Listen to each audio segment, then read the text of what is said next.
see a large appear on the horizon. You're surrounded by journalists. Hold your position.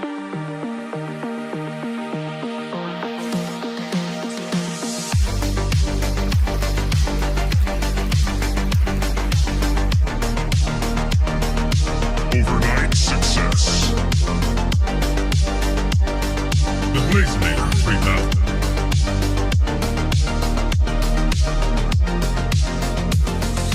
Double blaze. Right.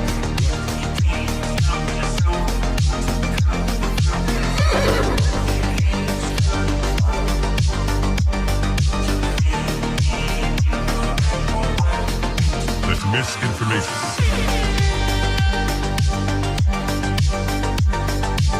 Marking clearing order inbound. That's just wrong. We are surrounded by journalists. Hold your position. Come, get up.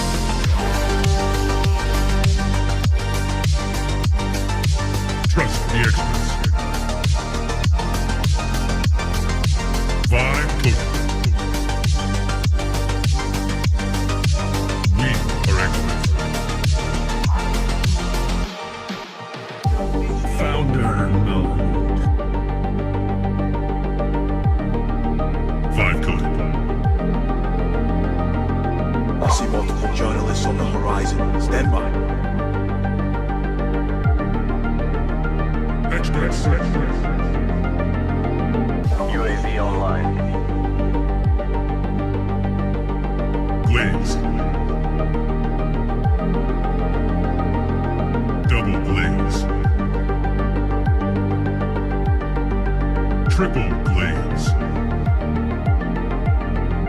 Double kill. Vibe code.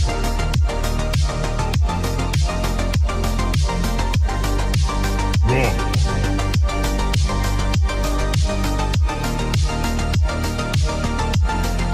Pump is up. Blaze.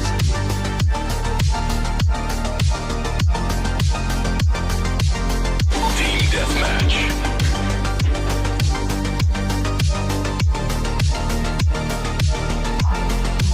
We are experts. Triple blaze. That's just wrong. Right.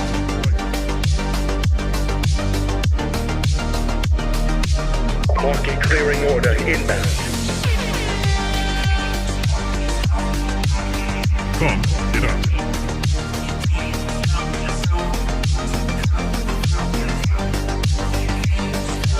We are surrounded by journalists. Hold your position.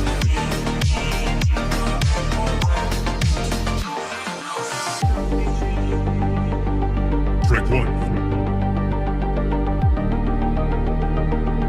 Strike two.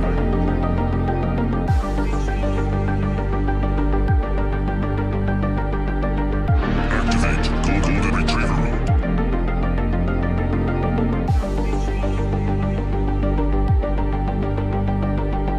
Trust the experts. Marking clearing order inbound. Vibe coded.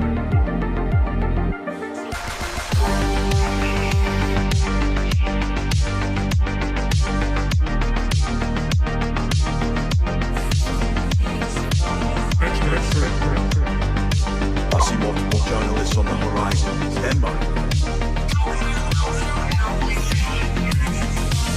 Founder mode.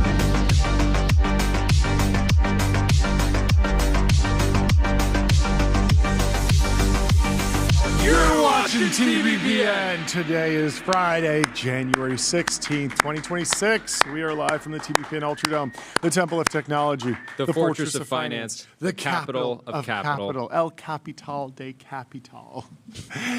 Let's tell you about Ramp. Time is money, baby. Save both. Easy to use corporate cards, bill payments, accounting, and a whole lot more, all in one place. It is the goat of My goat. fintech, the fintech goat. A bunch of news today. Lots of people dropping stuff on Fridays. What's the meaning behind that? I don't know, but we'll take you through it. Lots of AI news, lots of OpenAI news, because there's new details, new discovery in the OpenAI versus Elon Musk lawsuit. That's heating up.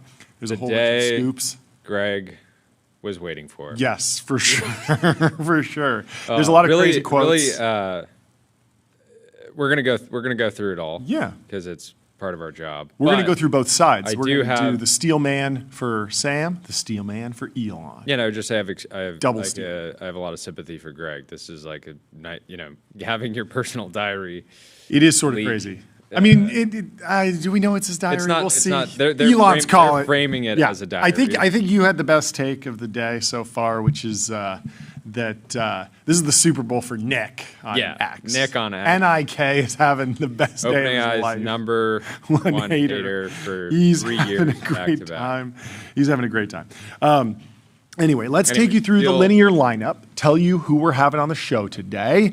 Linear, of course, is the system for modern software development. 70% of enterprise workspaces on Linear are using agents now, and we will be having the co-founder and CEO, the founder and CEO of Athletic Brewing. We got the Athletic Brewing beers here in the studio. We got a lot of them. Pat Grady and Sonya Huang from Sequoia Capital coming on. Their co-authors of 2026. This is AGI. Then we have Sean Frank, Emergency Podcast. They put ads in ChatGPT, so we're calling the god of ads himself, Sean Frank, the CEO of Ridge. And then Alex from Higgsfield's coming back on the show to give us a little update. 200 million Absolutely of massive. ARR. Absolutely One of the massive. fastest growing. So we're very excited for our history. guests, but we have about 90 minutes here to lock in, talk about the two sides of the Elon versus OpenAI lawsuit. So let's kick it off with the Elon should lose side of the argument. I'm going to be steel manning Sam, steel manning Greg. They did nothing wrong. Elon's wrong. He needs to back down. Do you want your helmet? I need the steel man helmet for the whole thing. It might be too much. Maybe let's put it on the turbo puffer, but we'll just let everyone know that we're steel manning like crazy. Put it on the puffer. I'll wear it. Okay, you can wear it. Before we do, let me steel man some super intelligence clouds, specifically Lambda. Lambda is the super intelligence cloud, building AI supercomputers for training and inference that scale from 1 GPU to hundreds of thousands. Okay. Elon made a donation to a nonprofit organization. He got a tax write-off on that donation. And that nonprofit, OpenAI, the nonprofit, it's now one of the best funded nonprofits in history. And it's still focused on the original mission. OpenAI, the nonprofit, it still exists. It has just a tiny $100+ billion position in a for-profit company. They're going to be able to do nonprofit stuff forever, whatever they want to do. If they want to hire researchers, if they want to write white papers, if they want to train their own models, the OpenAI nonprofit can do that. It's funded. Elon donated roughly $38 million alongside other donors who put in $90 million. There's some debate over how much Elon put in. I saw one report that was around 45. It's in the tens of millions of dollars. And he was a large donor. According to OpenAI, they believe that, I think their sort of optimistic belief is that the damages would be $38 million. If they lose. The original donation. If they lose. But I'm arguing right now that they're going to win. They're going to win. The jury's going to say not guilty. OpenAI did nothing wrong, and here's why. So Elon, he was a big donor. He put up tens of millions of dollars, but play out the counterfactual. It's entirely reasonable to assume that things would have played out exactly the same, even if Elon was never in the picture, even if he never donated. Sure, I mean, the office would have had to be a little bit smaller. You're working with 90 million instead of 120 million. But we've seen folks raise 90 million Series Bs. We've seen folks raise $120 million Series Cs. Roughly the same company. You know, you pay people a little bit less. You have a few less perks. The office snacks aren't as good. Maybe you skimp on the 45-pound plates. You just get the 10-pound plates. These things happen. So if Elon had never donated, maybe Sam would have just stepped up his donation. He put in 10.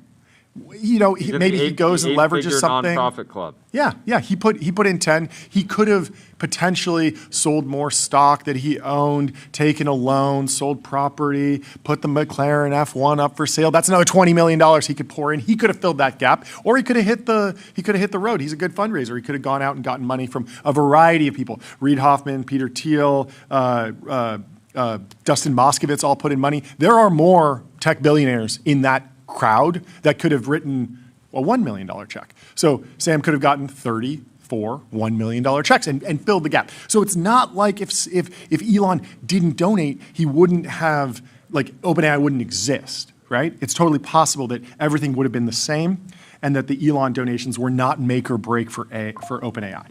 So Elon should lose this case because everyone around the table came to the same realization at roughly the same time about the goal of creating AI responsibly. Basically, scaling laws ensured that AI progress would require vastly more capital than could ever be raised through donations. At a certain point, if you need $100 million for a nonprofit, you can do it if you're aligned with some of the world's richest people in tech, like Elon, Peter Thiel, the other folks that I mentioned.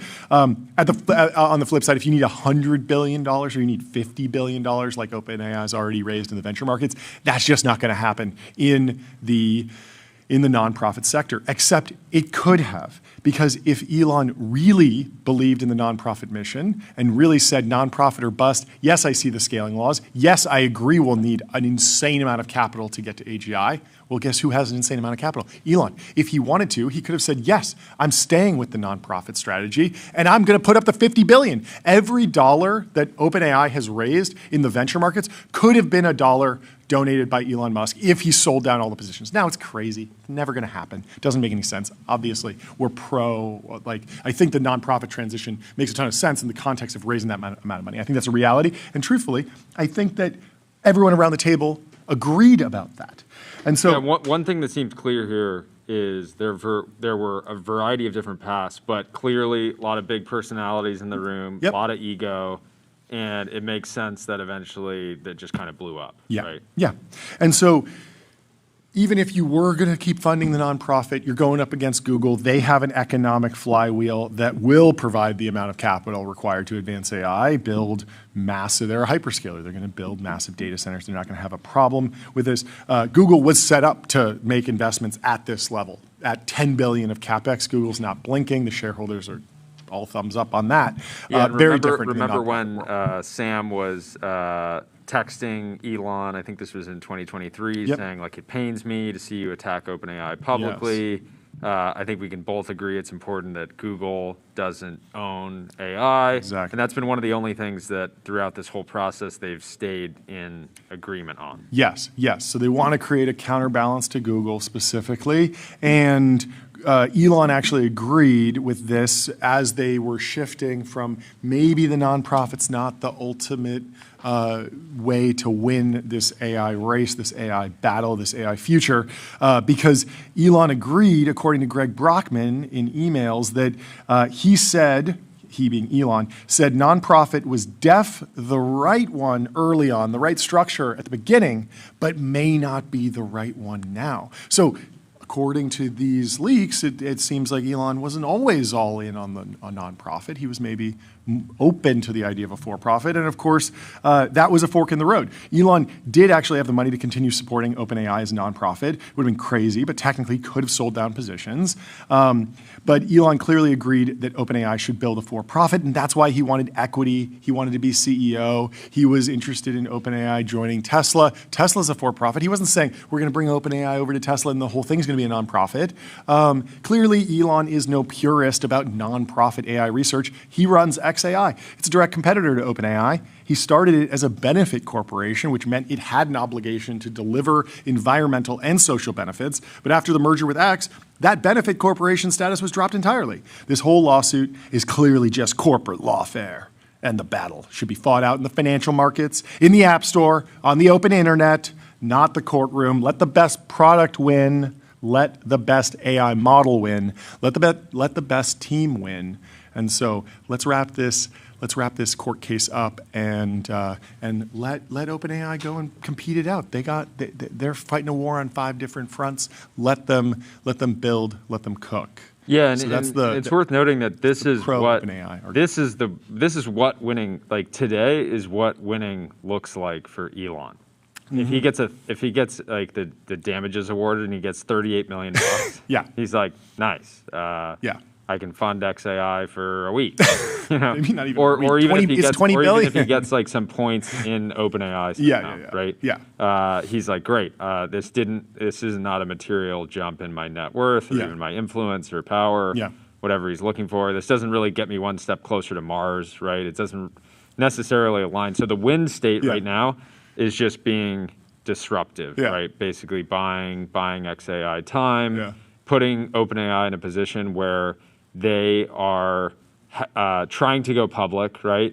Yeah. And they've got this, massive, high-profile trial going on. The helmet is really adding a lot to this conversation. I love it. The chat loves it too. Jordan in the night helmet is what winning looks like. So anyways, really I was quickly, thinking. Yeah, let me tell you about Plaid. Plaid powers the apps you use to spend, save, borrow, invest, and securely connecting bank accounts to move money, fight fraud, and improve lending. Now with AI, we have fireworks today. Okay. Fireworks for Plaid. I love it. I love Plaid gets me fired up.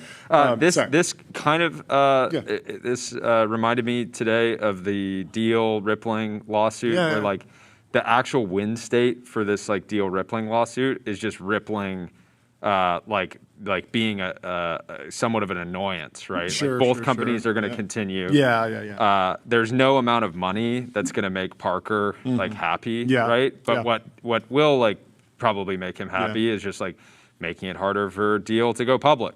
Right? Yeah. Did you see that line that apparently they were talking to Elon in one of these like leaked emails, and Elon's like, I don't really care about money, but I do need $80 billion just handy in my back pocket for a city on Mars.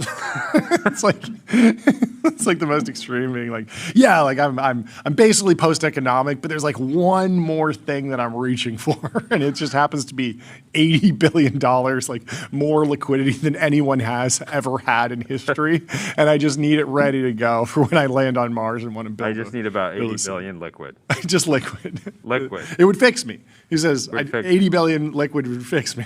In fact, even then, I'd move back to California, because even if they're doing a 1% a year, right, I'm probably good. Okay, now let's argue the flip side. Elon Musk will win the OpenAI lawsuit. And before we tell you how and why Elon will win the OpenAI lawsuit, I'll tell you about Console. Console builds AI agents that automate 70% of IT, HR, and finance support, giving employees instant resolution for access requests and password resets.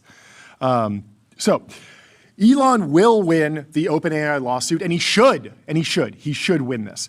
Judge Gonzalez Rogers already rejected OpenAI's motion to dismiss. OpenAI wanted to throw this thing out, and the judge said no. The judge said, I think there's plenty of evidence that something happened here. Yes, it's all circumstantial, but that's how these things work. OpenAI was trying to kill the case before the trial even started. They're trying to get rid of this thing, but it's clear that Elon is onto something here. Okay, just look at the emails. It's so obvious that the OpenAI squad was trying to fleece Elon and push him out without giving him a fair share. Elon said, guys, I've had enough. This is a direct quote from an Elon email. Guys, I've had enough. This is the final straw. Either go do something on your own or continue with OpenAI as a nonprofit. Otherwise, I'm out. I'm not donating anymore. You guys, if you're going to do the for-profit, just go start a normal company and wind this thing down. And that makes a ton of sense. It was an open invitation by him to just go build a traditional venture-backed company. And this is part of the trial. Part of the trial and this proceeding that I'm interested in is like finding out why they didn't just do that. Yeah. It's not like Sam and Greg couldn't have been like, cool, we worked on a nonprofit for a while. How do we set up a C Corp? How do we set up a C Corp? How do we set up a C Corp? Sam's like, I own like a couple points of Stripe. Yeah. I think they have something called Atlas. You can just make a C Corp. Maybe he like forgot. A few clicks. Maybe he just forgot. He's just, if I only remembered here's- about here's the thing. Atlas. If there was like a very, very specific reason, Yes. like the nonprofit had developed some IP at that point, Yeah. that meant that starting over or having to rebuild a team or whatever factor meant that was like going to set them back years. Yes.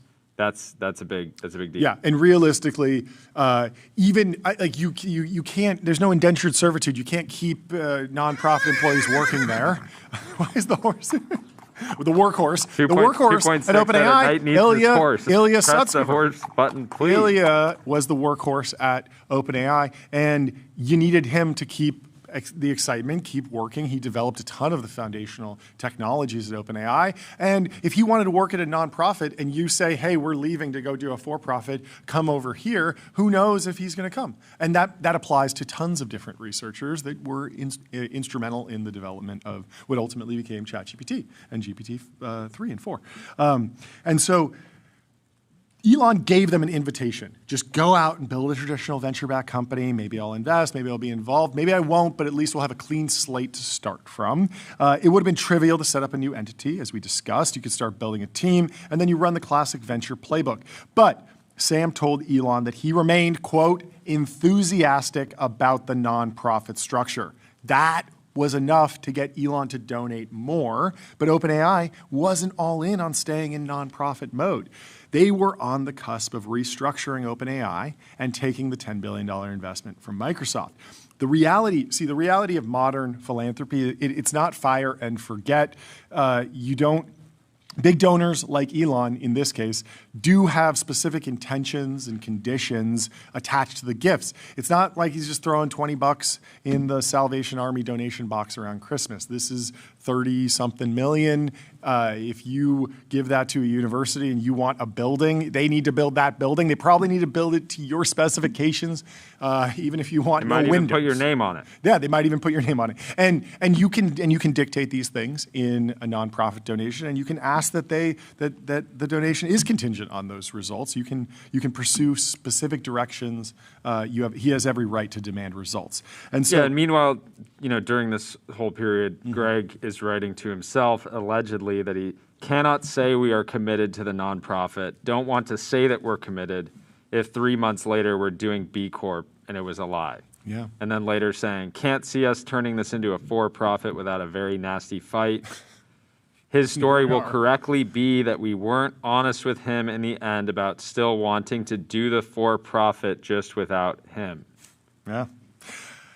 Before we continue our defense of Elon, let's tell you about Cognition. They're the makers of Devin, the AI software engineer. Crush your backlog with your personal AI engineering team. So a big part of this, and why Elon is going to win, why he should win, is that you can't just have corporate structure remorse, OpenAI. You can't pull the plug on promises made. OpenAI's own certificates of incorporation talk about creating a company, quote, exclusively for charitable purposes, with the technology being intended to benefit the public. What's exclusively charitable about raising venture to build a subscription app with ads? That's not charity. Why are you doing that? Elon's right. Not only should Elon win this case against OpenAI, he will win this case. It's simple. A bunch of people, a bunch of San Francisco elite tech guys, their fancy cars, promised to build AI for humanity. They took $38 million from one of their co-founders based on that promise, then turned around and built a $500 billion for-profit empire with Microsoft. It's a straightforward bait and switch story that will play well to 12 regular jurors in Oakland. And so that's the case. I mean, this is going to be the big challenge, Yes. finding 12 regular people in Oakland. Extremely offline. How illegal is it to try to be on a jury? Extremely. Stop trying to get on the Stop trying to get on the jury. I said this. I'm going to vote. Yes. I'm going to vote in favor of whoever has the higher ArcAGI score. Okay. I'm just pro AI progress. Yes. I don't care at all about who wins. Mm-hmm. I just want better models. You just want better AI. Yeah. Whoever will build, whoever's scaling faster. Exactly. Well, then I think you go with OpenAI. They have $50 billion in the bank. Dan in the XAI chat. do No, 20. Dan in the chat's on the ready to be a date. juror. What? We gotta get somebody in the chat. Somebody in the on the chat jury. gotta get, yeah, just have Live tweeting TBPN the on jury. in the corner while you're in the jury, just like, hey guys, yeah, in the chat. Yeah, I don't know. I mean, this is incredibly dramatic. We're going to hear a bunch of crazy storylines, learn a lot about the internal mechanics of both the Elon empire and OpenAI's world. But at the end of the day, OpenAI is signaling to investors, hey, the max damage is going to be 38 million, something like that. They did say it could be more. It could be more. Of course, it could always be more. It does feel like it won't be existential, and it feels like it's more of a vibe war than maybe a true economic war. I mean, you could go back and argue that Elon should get pro rata equity at what it was effectively like a pre-seed round that was done as a nonprofit. And that's 38 out of 120 that was raised in the nonprofit, something like that. So you give him 25. I'm curious about is there any precedent for a company going for a blockbuster IPO while having this like lawsuit that is really going at the like foundation of the entity itself, right? You can imagine a company going public where they're in some legal process with a former executive or a specific customer, or even a lender on some I can't think of individual anything. deal. I can't think of anything this big ever happening. But OpenAI is a unique company, and if anything, it's going to draw a lot of attention to the company. And it's interesting from like the retail investor crowd. I think they're still going to be happy to be in this company, even if this is all not settled. But it's really a question of like, is Wall Street going to be on board? I think Wall Street will underwrite it as there's a potential settlement that could be in the tens of millions, it could be in the billions, but at the same time, you just calculate an expected value, take that off the valuation that you've built up, and if you're bullish on the long-term value and cash flow of the business, like you buy anyway. I think that's sort of what happens. Tyler? Okay, so I've been reading through some of the documents, Yeah. and so I just want to like add some other like details. Please.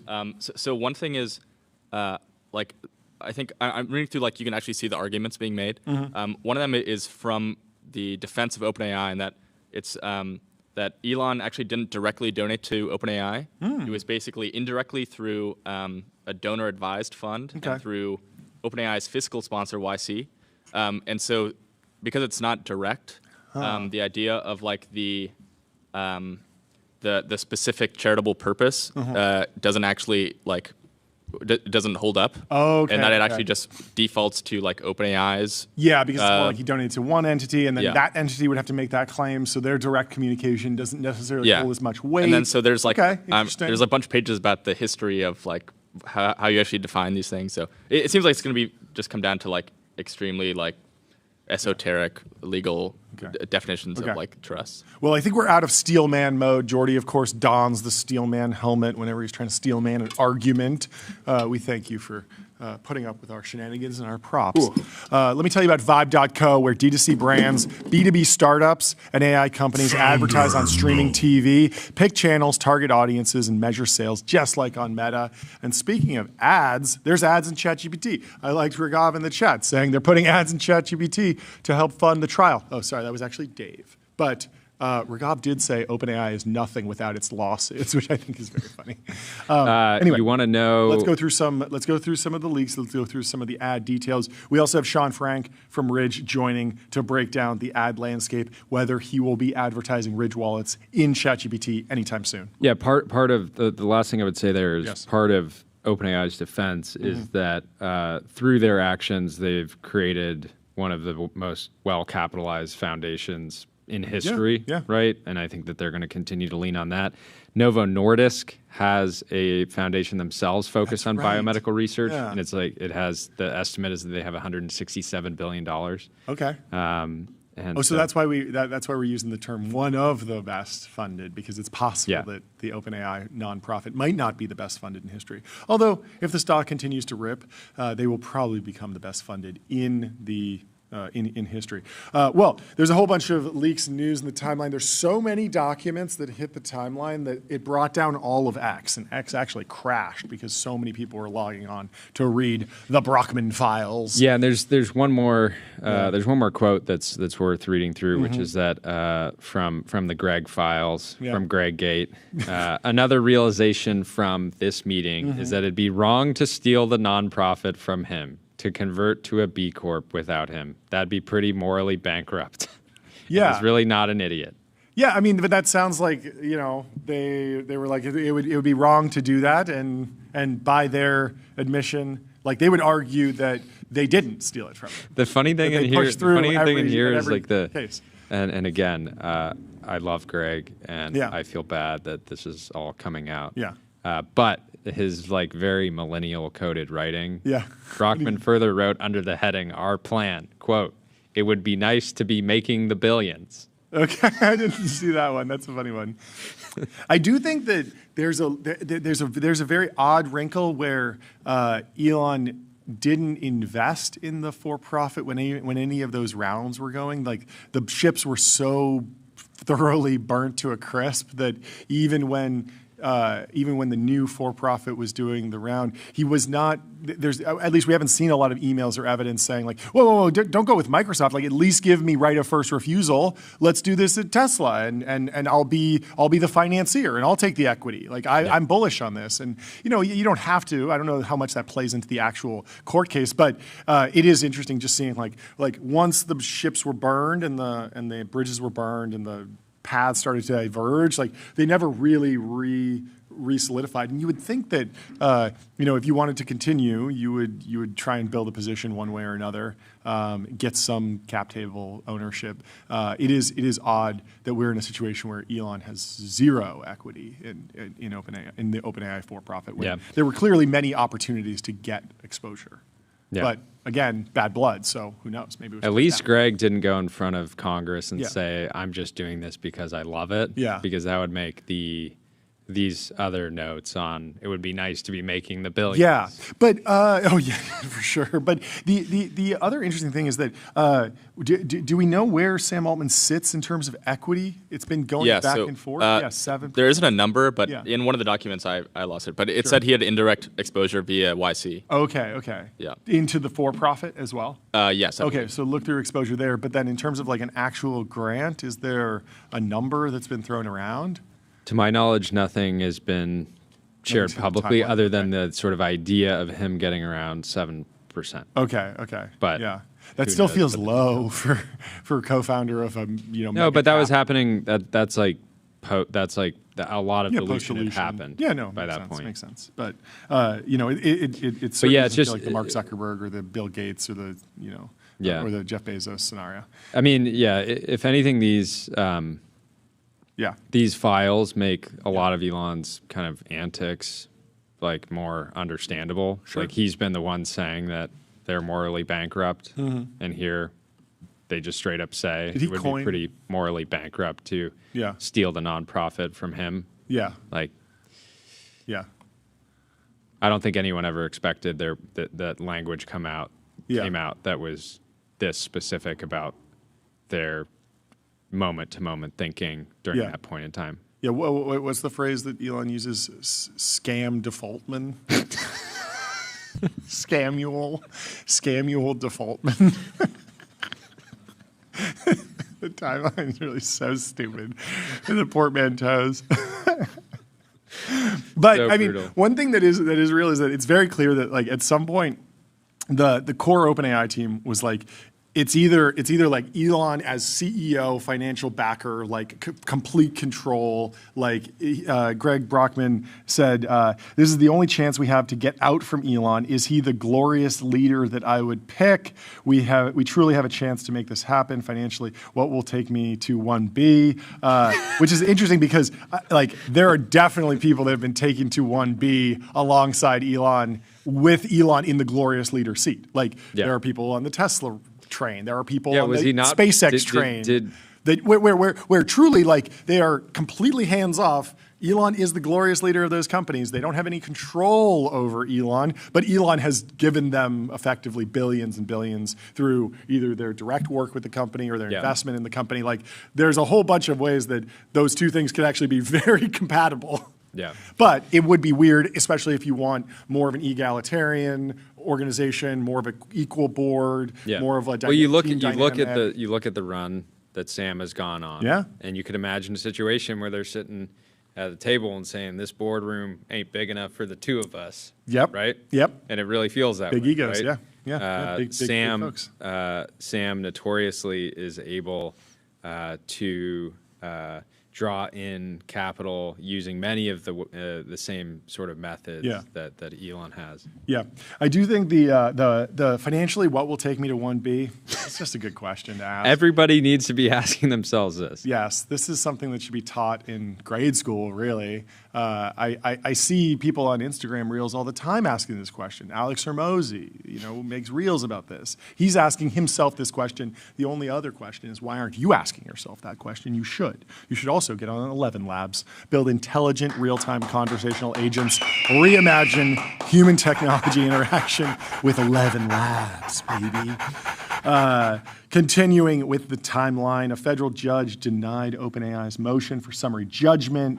The case is going to trial, and Tyler's moving to Oakland. East Yeah. Bay. Should we read through some of Alex Heath's coverage in sources.news? The scoop. And talk about a scoop athlete that has really given. I call him Scoop God. Really given Kylie over at Core Memory. I mean, these two are just going head to head, right? Yeah. It is a knockout, drag-out fight for Scoop Athlete of the Year. But they're both doing great stuff. Alex read through thousands of pages in Musk versus Altman, so you don't have to. We'll go through some of the summary here. There's some news about Ilya Sutskever. Ilya had early concerns about treating open source AI as a sideshow. In 2022, OpenAI's leaders seemed quite concerned about the prominence of open source, the open source lab Stability AI. We don't talk about stable diffusion that often anymore, but I believe Stability AI was the team behind that, right? Ahmad Mustaq, I believe, runs it. Sutskever voiced his worry over text with Marathi and others. Sutskever, my trepidation around open source is that we're treating it as a sideshow, e.g. DEF not going far enough to really hurt stability. So they're not taking it seriously, and if open source takes off, everyone could standardize on that. Bergov says, bro, scooping harder than a Ben & Jerry's employee. Let's go. This is good. Alex. He's scooping harder than a Ben & Jerry's employee. We're going to use that from now on. This is fantastic. Marathi, Mira said, we're missing the opportunity and let's just say standards. Mira's the real winner here. Yeah. She's winning today simply because the attention has shifted away from a good number of people leaving. Their own co-founder exodus drama, firings, who knows what's happening. But good to have the narrative shift and the vibes move on to OpenAI versus Elon Musk. So Mira Marathi said, we're missing the opportunity to set standards with this massive growing group of developers. People are hungry to build things, and we should lean in and bring our tech to as many people as possible, long-term maximize our chance of maintaining lead, reducing competition. But if we do everything to get this in a couple of weeks at any cost out because we heard Stability is open sourcing a similar model, that's not in line at all with my motivation. So reducing competition, never something you want to see in discovery, always something you want to see in a pitch meeting with a VC, but you usually don't want to put it in writing. OpenAI leaders were divided over early investor Reid Hoffman's decision to start a rival AI lab, Inflection. And Reid Hoffman's interesting because he was one of the big early donors, I believe maybe 10 million, something like that, in the millions. And he has not joined the lawsuit. He has not jumped in and said, hey, I need equity in OpenAI. I'm also wrong to like Elon. Now, in order to make the claim that Elon's making, you need a lot more correspondence, a lot more proof of misleading around the donation. And I don't think Reed necessarily has that, but also he doesn't seem to be saber rattling about it. So they were also already considering prohibiting investors from backing competing labs from an October 2022 exchange. Sutskever. I guess I just felt betrayed by him founding a direct competitor while simultaneously telling me, quote, I could not possibly imagine you'd find it objectionable. And this is Inflection AI. Of course he'd find it objectionable. Inflection AI, which was ultimately sort of like acquired by Microsoft in that licensing deal. What was that, Mustafa Suleiman's company, I think? Inflection. Altman. Here's how I'd summarize my thoughts on this. Pros, he supported us in a moment when no one else would, Correct. And it was pretty existential. Okay, so we're learning more about the existentialness of certain donations when they came in during the OpenAI nonprofit era. There are times when if somebody didn't come in and write a check, it would have been very, very rough for them. And Sam says, Reed helped out at a key moment. I think OpenAI would have been pretty effed if he hadn't stepped up. Also, he was instrumental in getting the first Microsoft deal done and has generally been quite helpful with Microsoft-related stuff, and he's generally a good board member. Cons. He's very motivated by collecting status, although I personally think he cares much more about OpenAI than Inflection. He was blinded enough by the startup of being able to call himself the co-founder of a company. He made an uncareful decision. Also, at this point, I think OpenAI has the leverage to ask for a soft promise for new investors not to invest in competitors, but only a select few companies ever get to do that. And we heard stories of this during one of the bigger fundraisers, where even Glean was targeted as something that they didn't want their investors to also invest in. They wanted you to be OpenAI, ride or die. Of course, tons of funds said, I'd like a basket of labs, actually. I'm going to invest I would in all like of broad-based exposure to the category. Broad-based exposure, and so I'm doing SSI and thinking machines, and I'm doing Anthropic too, and I'm also on the board of Meta, and I'm also investing in OpenAI and XAI. You got to get a little taste of all of them. Brockman chimes in. He says, also an aside, after talking to Sam Altman, I'm planning to meet Patrick Collison tomorrow in demo DV3. We'll ask if he's interested in participating in the tender under the condition of not investing in AGI/big model competitors. So we talked about the Brockman diary. Well, yeah, the funny thing is he must, I'd find it hard to believe that he's not, didn't get to 1 billion just off of Stripe. Obviously, granted, Stripe was much smaller back then, but Greg was the CTO of Stripe from 2010 to 2015. Yeah. Stripe was founded in 2010. He was there for certainly longer than a 4-year vest. Yeah. So who knows? But we don't know about his consumption habits. He might have been selling off Stripe equity as fast as possible to... He might have been using shares to pay for coffee. It's like saying, hey, I'll give you a forward contract on one of the shares if you give me a free cup of joe. Yeah. Satya Nadella was worried about Microsoft's position in AI when he started looking at OpenAI. So Stripe was in 2017. Stripe was valued at $9.2 billion. Bunch of wee lads just in Stripe. From Satya Nadella's deposition, the question to Satya Nadella, the CEO of Microsoft, did you feel that your progress was moving more slowly than you had liked? And the answer, Satya Nadella says, I mean, always as a CEO of a company, I feel my job is to sort of be dissatisfied with the rate of progress at all times. And so yes would be the answer, which is both in the absolute sense, which is, can we build products that are more capable in any particular domain? And also, vis-a-vis competition. There were others achieving things that we looked at and said, hey, that's great. And also, how can we make sure we're competitive with it? And so Satya Nadella was obviously motivated to invest. And now he has a huge stack of OpenAI shares ready to rock. Also, Satya Nadella almost wrote a book about AI called An Inflection Point. I think he definitely should write that book. That sounds amazing. According to an exhibit filed in the case, it was co-written with Marco Ianciti and was in development in 2023 from the first chapter.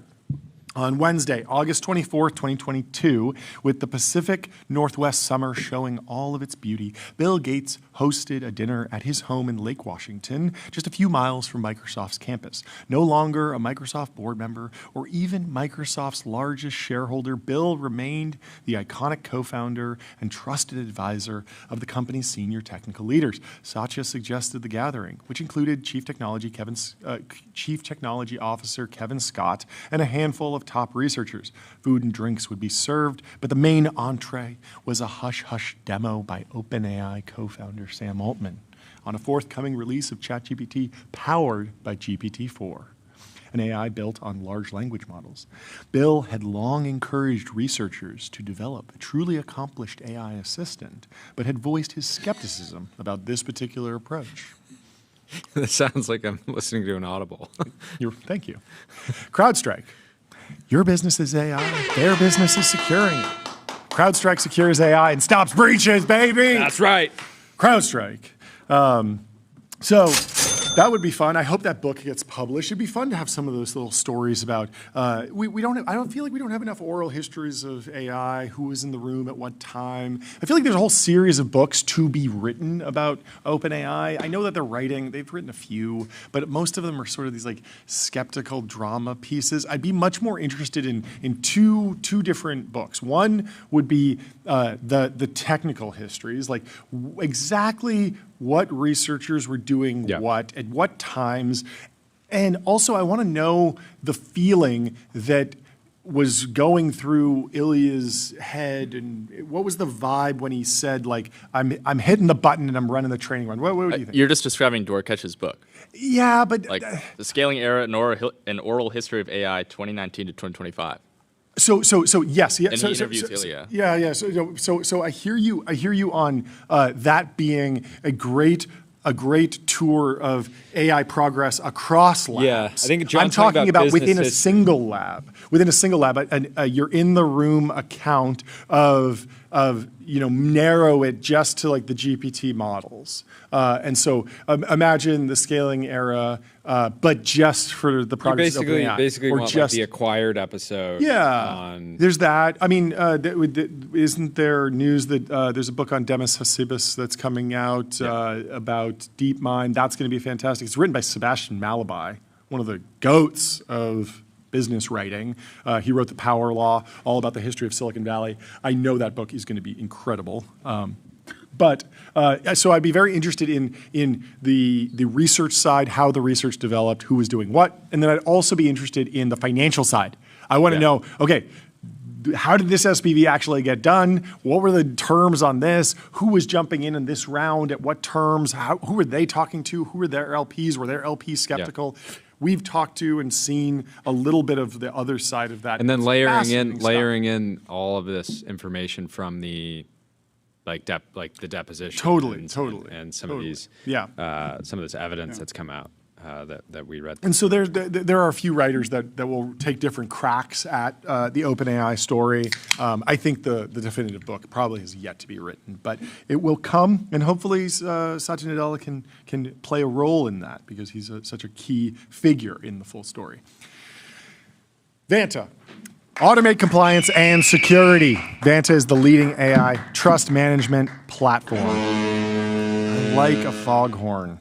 Microsoft beat out Amazon when it initially started working with OpenAI. Elon Musk was opposed to working with Jeff Bezos and wrote the following in an early email to Sam Altman. He said, "I think Jeff is a bit of a tool and Satya is not. So I slightly prefer Microsoft, but I hate their marketing department." Altman responded that Amazon had started, quote, really dicking us around. That's such a crazy line. He's like, I don't like his taste in champagne. Have you seen what that guy drinks in St. Bart's? It's unacceptable. He should be taking it up another notch. And the sparklers with the champagne. It's just over the top. Very vulgar. He knew he was going to get mogged. Yeah, true. Yeah, I like a Tesla tequila over a St. Bart's champagne bathtub. I don't know. Credit to Jeff. He, of course, was a bit more locked in during that era. So the upside on Microsoft's initial $1 billion investment in OpenAI was capped at $500 billion. Hopefully they hit that cap. From a filing written by Musk's lawyers in November 2018, after dinner with Sam Altman, Scott told Nadella that OpenAI's new corporate structure offered both, quote, a commercial vehicle for monetizing OpenAI AIP and investment returns capped at $500 billion. That's not bad. A 500x bagger is going to move the needle for Microsoft, for sure. Altman claimed the nonprofit would eventually benefit because, though OpenAI has yet to make a single dollar in returns, if OpenAI ever does get to $500 billion in returns, the balance over that goes directly to the 501c3. That's exciting. Microsoft's board initially approved a capital investment of $2 billion, but ultimately decided to limit its initial investment to $1 billion in the hopes that a smaller investment would press OpenAI to commercialize. Satya. Let's go. Hey, we can't give them too much. Let's put a little fire under them. Let's make sure that they're thinking about dollars and cents. Well, you see what you've seen what happened with thinking machines. You give somebody $2 billion. Maybe less pressure to commercialize. Maybe more money on weight racks. Yes. In exchange for its investment, Microsoft received a convertible limited partnership interest and rights to OpenAI's profits, with returns capped at 2,000% of its $1 billion investment. Microsoft CFO noted in an internal email that the cap is actually larger than 90% of public companies, and the limit on Microsoft's profits is not terribly constraining nor terribly altruistic. In fact, it was a good investment at Microsoft's request. True. OpenAI agreed to keep any mention of Microsoft's promise 2,000% of return on its investment out of its public announcement. Imagine going to someone and pitching them, oh, we'll give you a 2,000% return, and then actually delivering it. What a crazy, crazy story. Gusto, the united platform for payroll, benefits, and HR, built to evolve with modern small and medium-sized businesses. Get on it. Stop making excuses. The second update to Microsoft's partnership with OpenAI in 2021 included another $2 billion investment that wasn't reported and came with a lower upside. This is also a filing from Musk's lawyers. In March of 2021, Microsoft quietly invested another $2 billion in OpenAI. Neither OpenAI nor Microsoft publicly announced the investment, which was subject to a lower 6x return multiple. In place of its 2019 license to a single OpenAI model, Microsoft secured rights to commercialize any OpenAI model developed during the term of the agreement, except AGI. Facilitating its commercial use of OpenAI's IP, Microsoft was permitted to embed up to 10 of its employees on site at OpenAI. That's interesting. Anticipating increased product commercialization, Microsoft and OpenAI agreed to share any resulting revenue. Just 3 months later, in June of 2021, Microsoft released GitHub Copilot, its first product incorporating OpenAI's technology.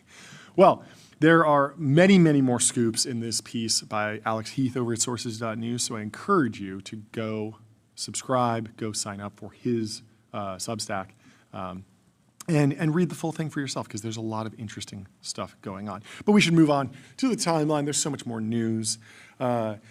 Let's find some post to run through. Everyone is having fun with financially. What will take me to 1B? Sitting on the edge of the bed.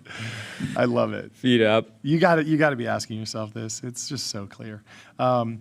This could have saved OpenAI from Elon, and it's a diary with a lock on it. The kitten.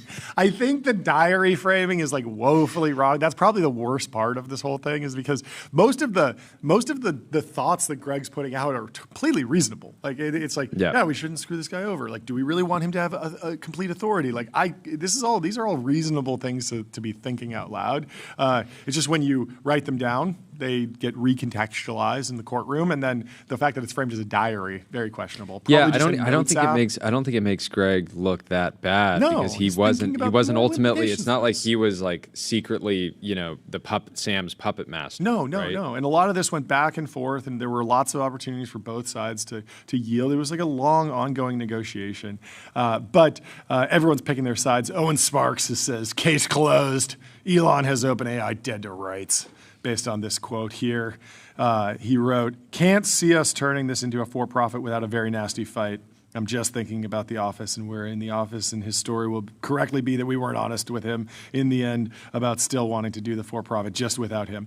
So bad blood. That's a bad one. That's a bad one. We will see. Anyway, we should move on from all this. Are there any other things in the timeline that we should run through here? Elon says they stole a charity, plain and simple. They're really on the for all the jurors. They're really going to have to. I imagine you get if it's Oakland, 12 people on the jury. I'd guess like 4 of them are driving Teslas. They're really going to have to go check all the cars, make sure they don't have the bought this before Elon went crazy. Bumper sticker on it. They're going to have to throw those candidates. Well, they should also throw out any jurors that show up in Koenigsegg's. Because they're probably in the Koenigsegg owner meetup, and they're at Cars and Coffee, and they're like, "Well, yeah, I mean, like, I don't like electric cars. Okay, I do have a bias against electric cars. I need a V12, and anyone who drives a V12, I'm going to give them some leeway. Yeah, I'm going to give them some leeway. The thing about a Koenigsegg owners meetup is that a lot of them are probably not driving the Koenigsegg because they don't work that well. Yeah. They're not they're not reliable. Frequently, it's been frequently reported that they're not quite reliable. The enough one day you get it to start, Cars and Coffee. There's paparazzi there taking pictures of you. Just what are the chances? What are the chances? Seriously, it's the worst luck. One day. The worst luck. The worst luck. Anyway, Sentry. Good luck for your systems. Sentry shows developers what's broken and helps them fix it fast. That's why 150,000 organizations use it to keep their apps working. Elon, Whole Mars Catalog was asking ChatGPT what ChatGPT thinks, and it says, if I were grading this purely as an analyst, not as an OpenAI model, the documents are legitimately bad. Brockman notes. Not ambiguous. I was asking Claude about this, and it was very funny because you can't not read into it like you're talking to someone at Anthropic, because it's taking shots at both of them being like, oh, well, like, Elon has XAI and that's a for-profit, so he's a hypocrite. And like, maybe that's just objectively true and the model's just, accurate, but it's funny just reading it in Claude's voice being like, Claude sitting there being like, I don't like either of these companies. Anyway. One more post. Elon said yesterday, we talked about this yesterday, he was quoting the Kalshi odds on his case against OpenAI. And he said, what are they I've lost a few battles over the years, but I've never lost a war. I think what this comes down to, though, is like, what is the same thing as like, what does winning the AI race actually look like? With China, what is Elon winning against OpenAI look like? So the odds now, it's 68% chance will Elon win his case against OpenAI. That's up from 34% back in January 14th, just a few days ago. And so this new trove really did move the market, at least on Kalshi. So we will see where this goes. If the U.S. District Court in Northern California sides with Elon Musk in Musk versus Altman before January 1st, 2027, then the market resolves to yes. Of course, this doesn't take into account appeals, which will obviously happen. And there's always the chance that there's a settlement before this, although I think it feels like we're just past all that and we are fully in. It's going to trial. There's going to be some drama. There's going to be some courtroom sketches. So get ready, because it's going to be beautiful. And I wonder who they're going to call to testify. A whole bunch of people will be on the stand, presumably. Joe Weisenthal. What's he saying? He is highlighting Goldman raising $16 billion in record Wall Street Bank bond sale.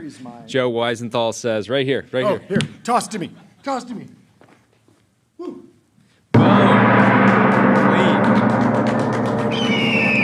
Joe Finally, says, some good news. Huge congrats to Goldman Sachs. I've been following them a long time. The whole team and culture is so impressive. I can't wait to see where they're going and what they do next. Yes.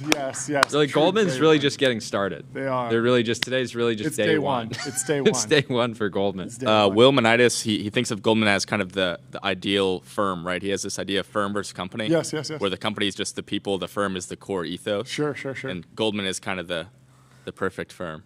There are some absolute dogs over there. We talked about it a bunch, but one of the most legendary things going into the financial crisis, they know that real estate's going to sell off. They sell their corporate headquarters and lease it back for for 10 years, so they're not exposed to the financial risk of their building.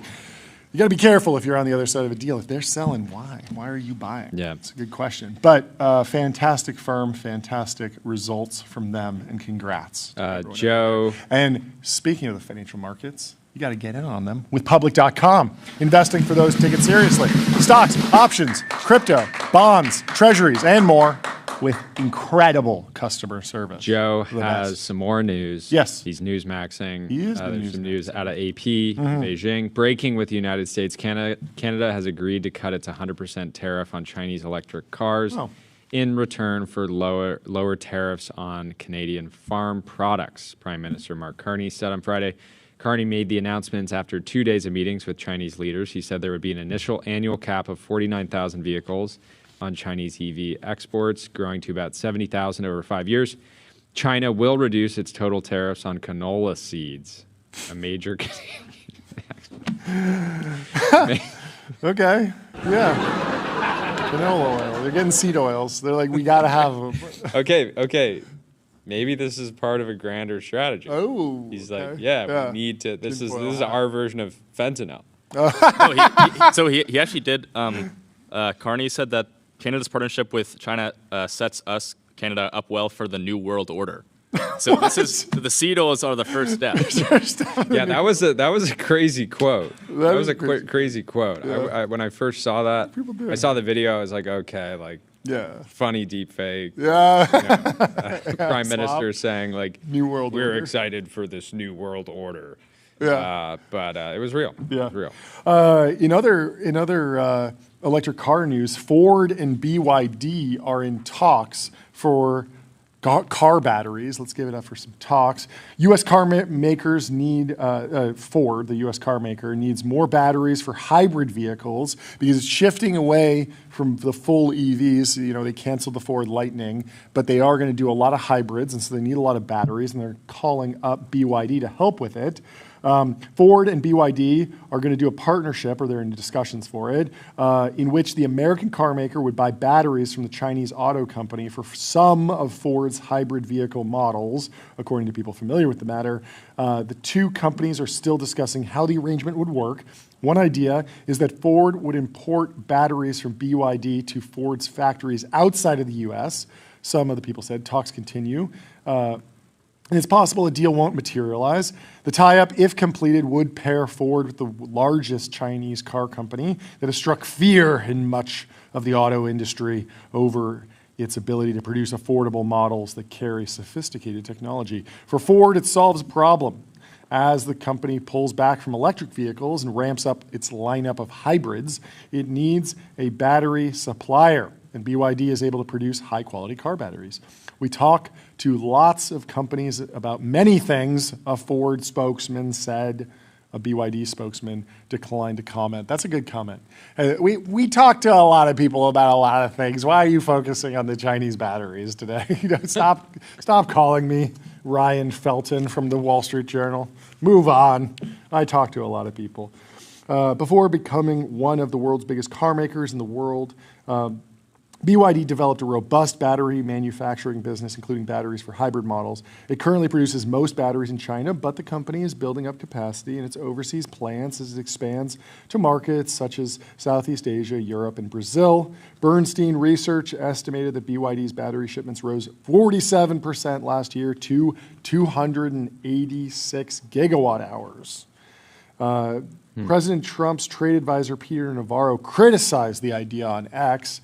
He said, so Ford wants to simultaneously prop up a Chinese competitor's supply chain and make it more vulnerable to the same supply chain extortion? What could go wrong here? That's Peter Navarro on X, the trade advisor.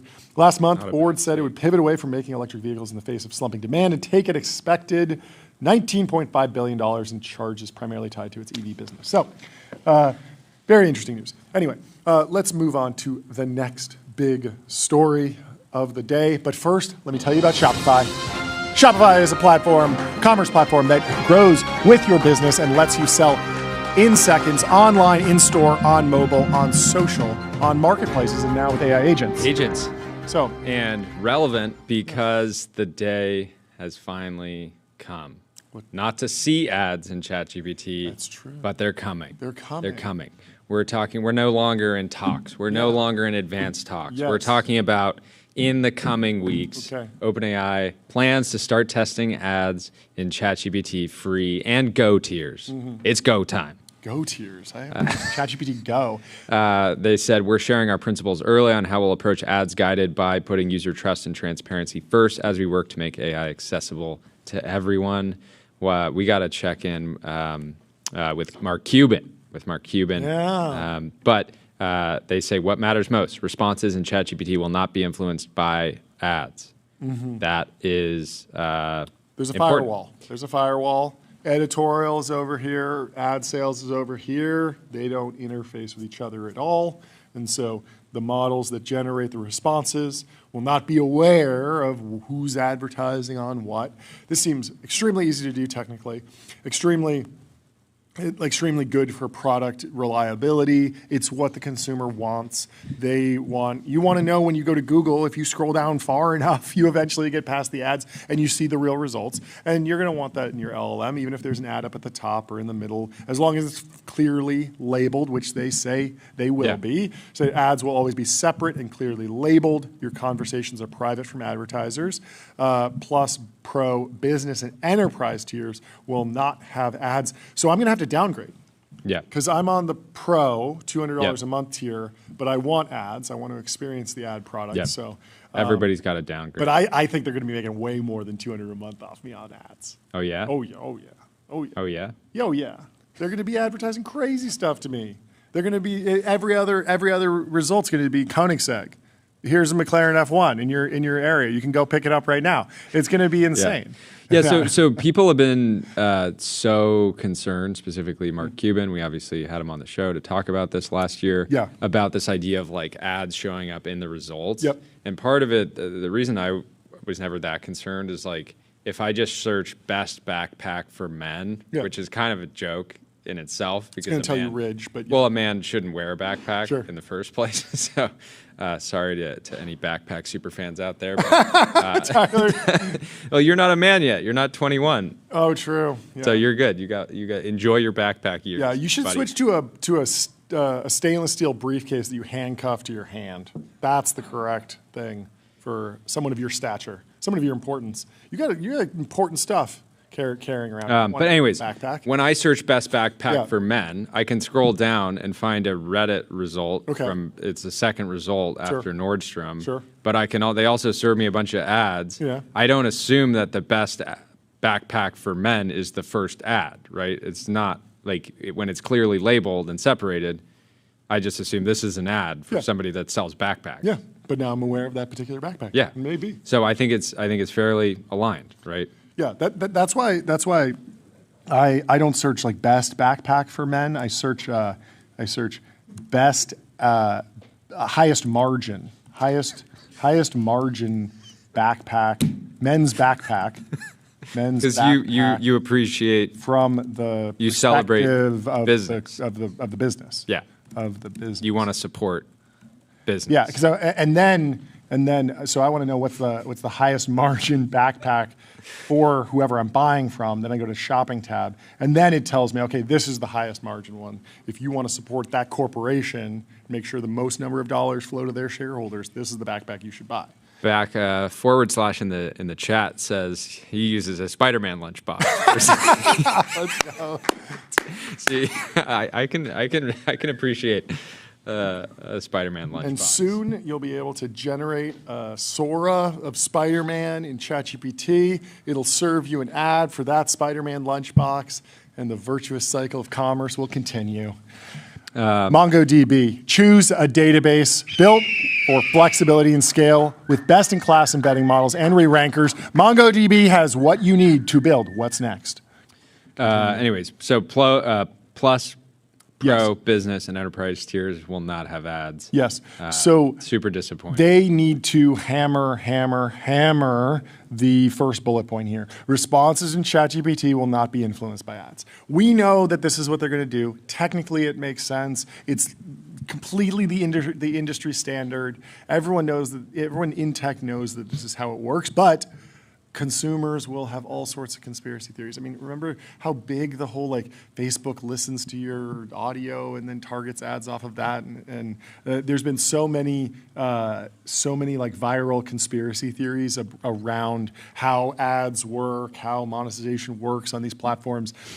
There's going to be a huge amount of just noise out there, basically saying that ChatGPT is polluted by ads, overly influenced by ads, and so they need to beat that drum really, really hard. It's good that they're doing it on the main account. It's good that they're doing with Fiji Simo's post, but they're going to have to emphasize this in comms on every podcast that they do, every announcement. Yeah, people maybe the Super seem to Bowl be really riled up about this. I'm seeing a bunch of comments on the post. They're upset. I don't get it at all. The whole point is that ads have made it so that wonderful services on the internet have been free for decades. They're generally aligned. Even Target people report they like targeted ads. It's annoying getting an ad that's not targeted. Like, why are you wasting my time? I agree. This is funny. Somebody in here says some poor 5th grade teacher grading the worst World War II paper ever turned in when it suddenly starts talking about World of Tanks and NordVPN for no reason. Just copy pasting the ads. Honestly, maybe that's a feature though, because you get 2 impressions. 2 impressions. There's going to be some hilarious hallucinations where someone's reading from their press release and they accidentally have an ad in there. Oh, that's going to be amazing. I love it. Well, the Wall Street Journal had a little bit of an overview on this. OpenAI to begin testing ads in ChatGPT and push for fresh revenue. The company will be showing ads in the free version of the chatbot, as well as its cheapest Let's give it up for fresh revenue. Fresh revenue. Ads will appear at the bottom of ChatGPT's answers and be labeled. Interesting. The bottom of the answer? I want it at the top and the middle and the bottom. And I also definitely want to show the ads while it's thinking, because you can run an ad auction and show an ad while you're waiting. I mean, Uber's done this while you're waiting for the car. There's no reason why that shouldn't be there, especially if you're doing a deep research report or anything. I do wonder how the ads will surface in the audio summaries. So if you fire off a deep research report, it throws an ad at the end. If you're listening to that audio, will that play the ad at the end? Will that sound like a podcast ad, or will it sound like something else? Like, will it be clunky? I'm assuming that they're not doing audio in these, right? Imagine if you do a Google search and it pops up a video. It's like trying to play sound.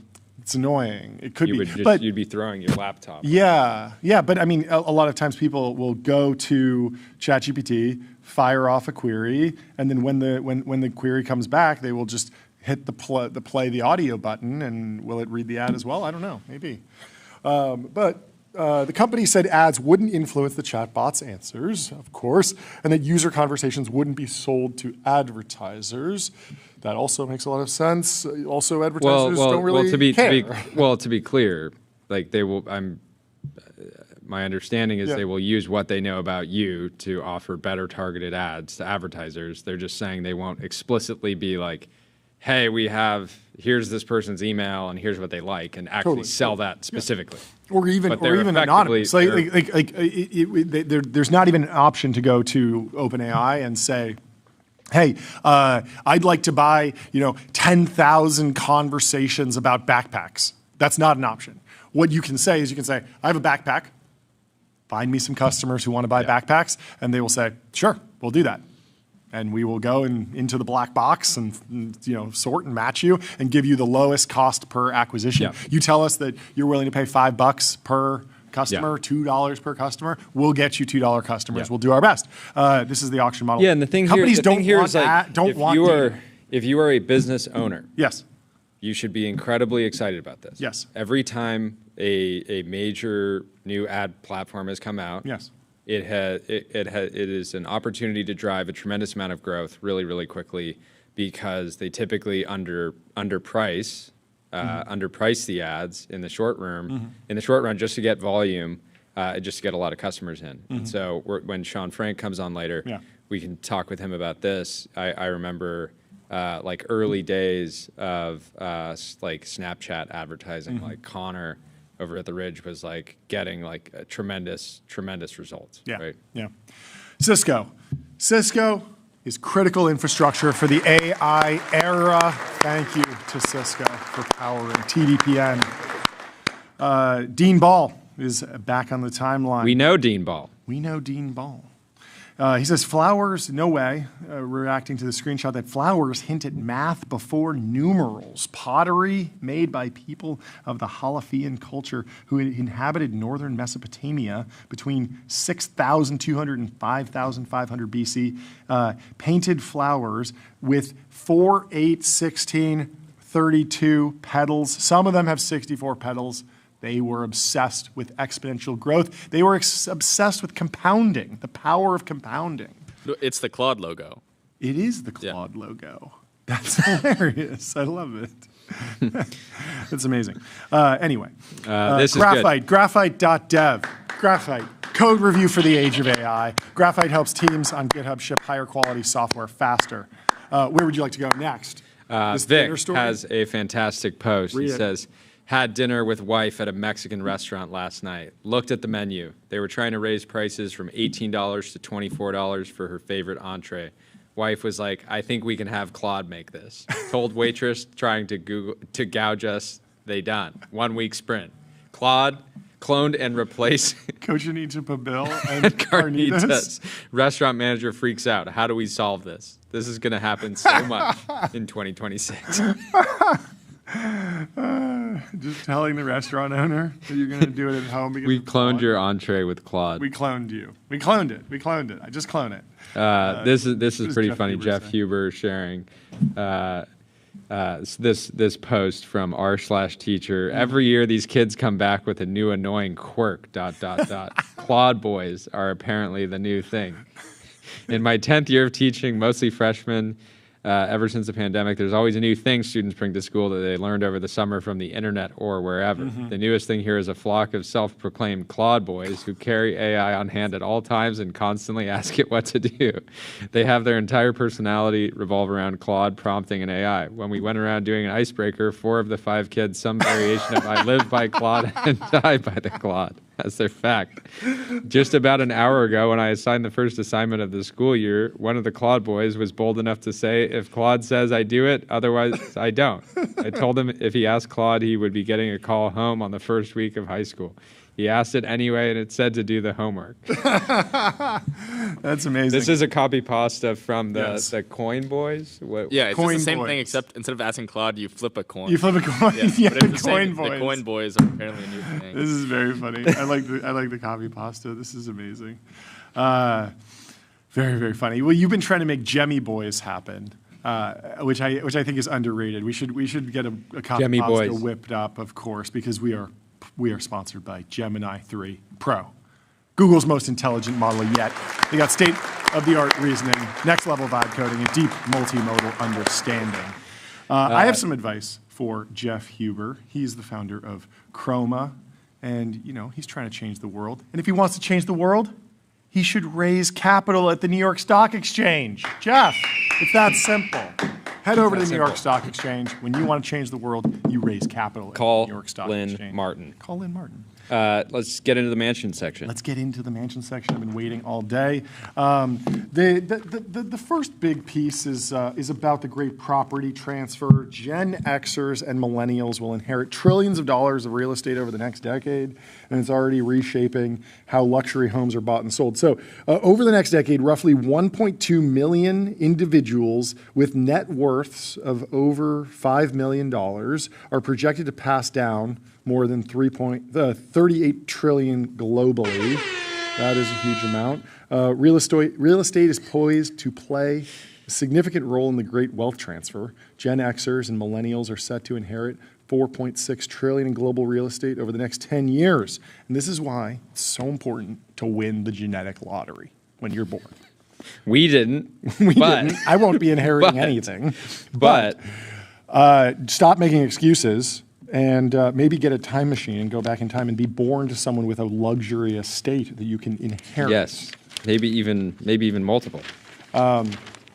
We already read about that. So M6, let's kick it over to M6. What are some Parents are buying earlier and bigger. It isn't a new phenomenon for well-off parents to give children a helping hand in securing a first home, But at the high end of the market, agents say more parents aren't waiting for kids to inherit their wealth. They are buying them luxury properties sooner. It's reshaping the definition of luxury real estate as more sellers cater to the tastes and preferences of a younger generation The of buyers. price points have gone wild, said Ian Slater, a Compass agent who works with ultra-wealthy families in New York. I used to commonly see people buy $3 million to $5 million apartments for their 25 to 30-year-old kids. Now I see them buying $15 million to $30 million apartments for their kids. That is absolutely crazy.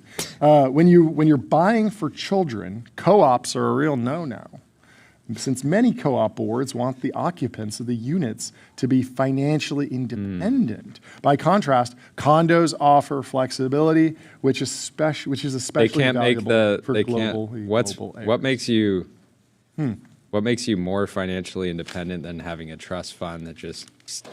Yeah, I don't know. I mean, I guess if you're at a co-op, you want to just be around other people who aren't nepos or something. You want people who have built their own businesses or something. I don't know.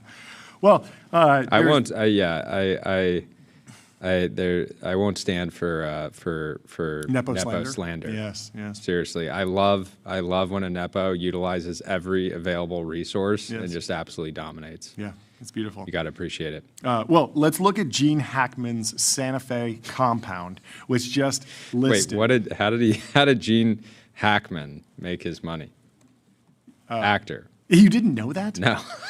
I don't. This guy was born in 1930. I guess.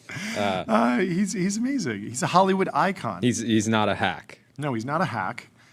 French Connection, Unforgiven, Superman, the movie, Enemy of the State. That's where I know him from. Okay. Enemy of the State's a great movie.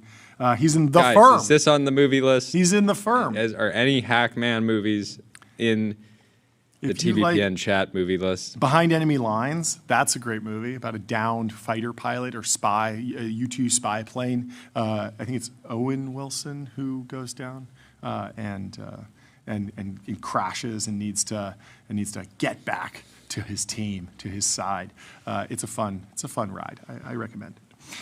So nearly a year after the shocking deaths of Hollywood icon Gene Hackman and his wife, Betsy Arakawa, at their compound in Santa Fe, New Mexico, the couple's 53-acre estate is coming on the market for just $6.5 million. I had no idea that Santa Fe, New Mexico was so affordable. We were looking at a place in Nashville, which I would put at the same level as Santa Fe. John, I gotta stop you there. Why? Explain.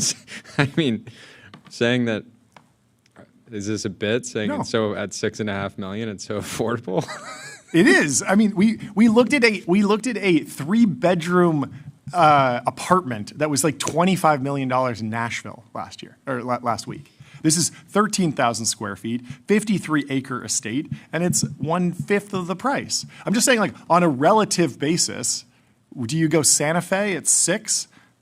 And you get 53 acres, or you're living next to John Fio and you paid 25 mil. Which one would you go for? Okay. Pick it. Which one would you go for? I'm going Santa Fe all day, personally. Hackman, the 2-time Oscar winner. Let's see. There will be some buyers who just adverse to purchasing property, blah, blah, blah. Let's move on to Washington, D.C., where the prices are way up, way over 6. 6 is low compared to this $28 million home. It's DC's most expensive home, and it's now owned by the owner of the Washington Commanders, Joshua Harris. And this is one of those interesting things where you can build a massive private equity firm, a massive financial institution. Josh Harris, of course, built Apollo, the co-founder of Apollo. But he's known as the owner of the Washington Commanders, even though that's not his life's work. It's an interesting thing, but when you buy a sports team, that's the thing that follows you around forever. Yeah. And so the billionaire investor Josh Harris, the owner of Washington Commanders NFL team, and his wife Marjorie Harris have paid $28 million for a storied Washington, D.C. landmark with plans to return it to its original use as a single-family home. The sale is a record for the city. It's known as the Halcyon House. The federal-style building in Georgetown dates to the late 1700s. The roughly 30,000 square foot house, which has a large garden with a pool in the back, wasn't publicly listed at the time of the sale, and then the deal happened quietly off-market. Would you live in a house like this, John? 100%. I knew it. Absolutely. Would you not? knew it. It's amazing. This style of architecture is extremely depressing to me. What do you mean? This is like the lindiest thing. You know who lived there? You know who lived here first? This was built for the first Secretary of the Navy. No, I Benjamin understand. Stoddard. You are I inhabiting. understand the appeal for house you, is. but and What is many depressing about this? This is a beautiful house. It's just not enough light, or others. something? I don't know. What do you think? It, potentially, if they like did a pretty hardcore remodel to it, really brought it. What's not to like? It looks beautiful. I don't understand. It just looks a little too vintage. Oh, it's ridiculous. It does have a crazy, like, there's a roof inside. And it the looks like a house. frat house. Do you see this? It does kind of look like a frat house. Look It at looks this. like- Why it do you have looks a like the- roof inside under your roof? Do you see We what got happened roofs. here? They got roofs roofs and under the roofs. roof. It looks like they just built another house, an addition on top, and so Yeah, there is some it's, chaos here. It's a I little too imagine- a little too fratty for me. It looks like the beer. It looks like the floor would be sticky with. The floor sticky. Somehow I don't think this $28 million property has a sticky floor, but you never know. They have 3 TVs up there. That's sort of fratty. You watch 3 different football games. Well, if you own an NFL team, yeah, you got to watch all the games. for Yeah. sure.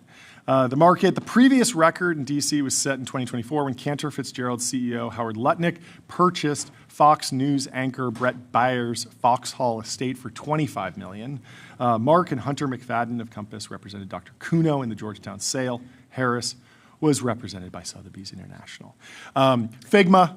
Figma Make isn't your average vibe coding tool. It lives in Figma, so outputs look good, feel real, and stay connected to how teams build. Create code-backed prototypes and Okay, apps I fast. hate to interrupt the mansion section, Please. but we have to pull up this video from the Houston Texans. Do it. They are. What's going on? Their new video is Call of Duty themed, No way. and I just gotta wonder. Oh, We created COD. yeah, yes, 100%. We created the. Well, let's switch over flashbang. to reacting to the latest video from the Houston in the Texans. And while we pull that Here it up, is. here it is. What is this? Can we get The sound? match begins in 4, 3, 2, 1. Eliminate the enemy team. Does long down the left side, and Kirk with a diving attempt, and he's got the catch. Oh, the hit marker. The hit marker sounds good. Long shot. It's so funny because we were just This is a good talking matchup. earlier this week. We Yeah. did the hit marker Yeah. sound effect. Touchdown, Houston. The hit marker sound. Air raid. Air raid. Kick. What sound effect? UAV online. Another hit marker. UAV online. That's us. That's not them, right? That was you? We got to figure out if they did this, if they did this before. Good. The graphics package. I didn't realize how iconic the text was in COD. right, that you can turn it off. deep glow right there. The glowing letters. That's just COD to a T. They really nailed that. That's very fun. I wonder what inspired that. Anyway, let's move on to the last story in the mansion section. But first, let me tell you about Railway. Railway simplifies software deployment. Web apps, servers, and databases run in one place with scaling and monitoring and security built in. So, this is a renovation. I want your take on this renovation. A Texas couple transformed a 945 square foot room into a space where they could watch sports and entertain friends. See, this They spent- looks fantastic. Thank you. This is what I want to see. This is what is I want to see awesome. on the We last agree on place. this. I want to see. I want to see this More level dark of wood. reno. Yes. To the last property. But I feel like this does capture some of the opulence, some of the details, some of the texture. Yeah. This is not flat white walls. There's lots of layers. There's trim.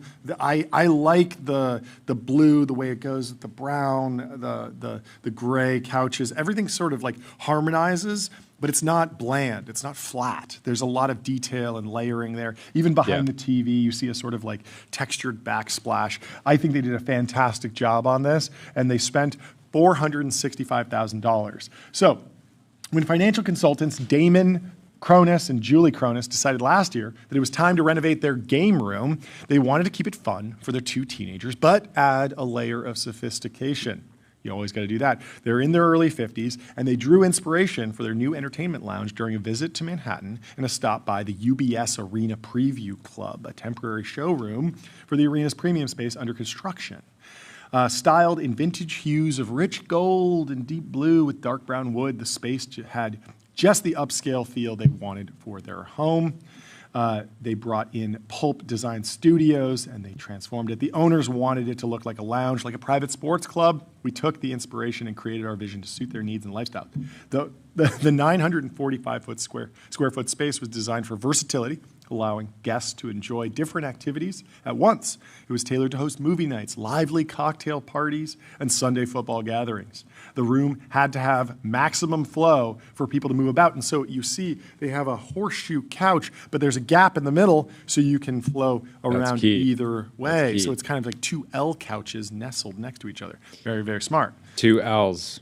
The almost custom making a W here. two-piece. I like it. The custom 2-piece sectional sofa set them back $26,000, and it allows guests to move in and out of the TV. So you can tell the floors are not sticky here. Yes, definitely. Which is key. The room is narrow, and we didn't want to have a sectional that you had to walk all the way around.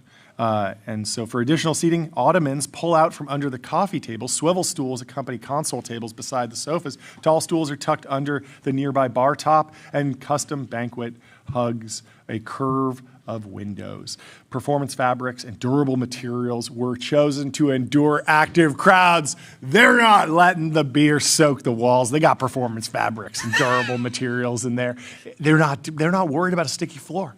A sticky floor here, a sticky floor there. It's going to be okay. They're going to mop it up. Those performance fabrics are built to handle the stickiest beer. Maybe even the Athletic Brewing. Some athletic brews. You're chugging Athletic brews. You're spraying them all over. You're cheersing, slamming them on your head. And they get on the performance fabrics. Athletic Brewing, which we have a few here. Athletic Brewing really needs to do a hard sell to Cheeky Pint and be like, look, you guys are hardly drinking. We can tell. We'll have to ask him if he uses Stripe currently, because maybe there's a one-hand washes the other deal there. Yeah. We can tell you don't have it in you to get hammered on the podcast, but we want you to be able to enjoy the taste of beer. Yeah, I like that. A little cheeky Athletic Brewing. I like that. Cheeky brew. Beyond watching sports across 2 TVs, the family enjoys competition of their own. An oversized Scrabble board hangs on the wall to set the tone. They spent $25,000 on a table. Who knew tables can get so expensive? We've been looking at tables. I mean, I feel like we did. We're just trying to get a new table, I know. folks. We want a bigger table. We want a slightly bigger table. We want some features, but very quickly you get up into these big numbers. So the round Cambria table was crafted from man-made quartz with a metal base. We bolted the base to the floor because Damon and Julie wanted to be sure it wouldn't topple around the teens if people are getting hammered down there, standing on the table. They don't want it falling over, so they bolted it to the floor. The chandelier set them back $3,900. The Cavallino X Large radial chandelier from Visual Comfort adds sculptural interest and focus lighting to the game table. Chairs, $2,400 each, covered in Everly fabric, having casters allowed them to move freely, perfect for group activities, so you can move them around. The window shades, $12,000. Motorized Roman shades create a blackout environment that's ideal for TV watching. That's a cool feature. And the banquet cost $27,000. The bottom is covered in ultra suede green and ochre from Cravat, and the back in Lulu velvet. I like the sound of paprika from S. Harris. We had to do a custom banquet so that it fit the curve of the window to maximize seating. They're all about maximizing seating over here. Well, congrats. And also, Fin.ai, the #1 AI agent for customer service. If you want AI to handle your customer support, go to Fin.ai. What other news do we have, Jordy? Tell me. Harmonic. NVIDIA is investing in math. How much? They're investing in Vlad's AI startup Harmonic. They're investing $120 million. Clean hit. Emerson Collective is also joining as a new investor alongside existing backers. Ribbit. We need a frog sound effect. Mickey Malka's doubling down. For Mickey. He's a big Robin Hood Sequoia guy. Index and Kleiner. Ooh, Sequoia. Yeah, we'll have to talk to the Sequoia folks about how Harmonic fits into the post-AGI age, because we have Pat Grady and Sonya. What if it comes out that Harmonic is just working on a ChatGPT style app to help kids do math problems? That's it. That's the play. Yes. It's $1 trillion opportunity. Yes, I love it. Well, we have our next guest in the Restream waiting room. Let me tell you about Labelbox while we bring him in. Get in the box. Reinforcement learning environments, voice robotics, evals, and expert human data. Labelbox is the data factory behind the world's leading AI teams. And we have, nice and cold Athletic Brewing hazy IPAs. I will enjoy one of these while we bring in our guest, Bill Shufelt from Here we go. the Restream waiting room. Welcome Cheers. to the TBPN Ultra. How you doing, Bill? Incredible to be here. Love the show. Thank you so much.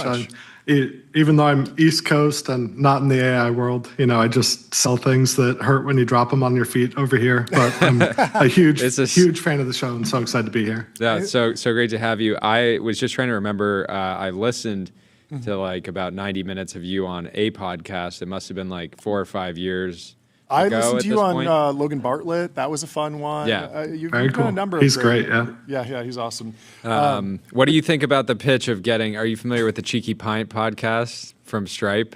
Have you seen this? I love it. Yeah. Okay, so I was here's actually thinking about cold emailing them to get on. So the elephant in their pub is that they're not really crushing beers. They're not getting actually drunk. And so I think you should make a special edition for the team over there so they can really start indulging. Yeah.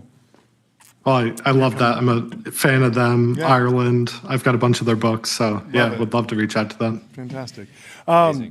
Let's take it back to the beginning. Since it's your first time on the show, give me the founding story. Give me what you were doing before. It's such a huge trend now, mostly thanks to you. Did you imagine that the trend would become so big? What were the inciting elements? Yeah, I think there's both the personal story and the category story and the health and wellness mega trend behind it.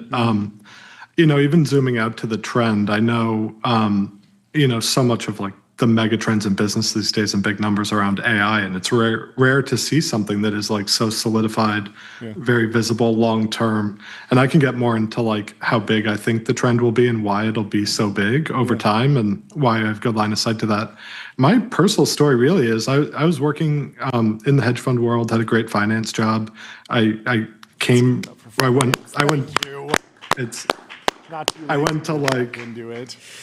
went to college. Exactly. Yeah. But I went to college with that view, went right into it in my career, never thought I'd do anything different.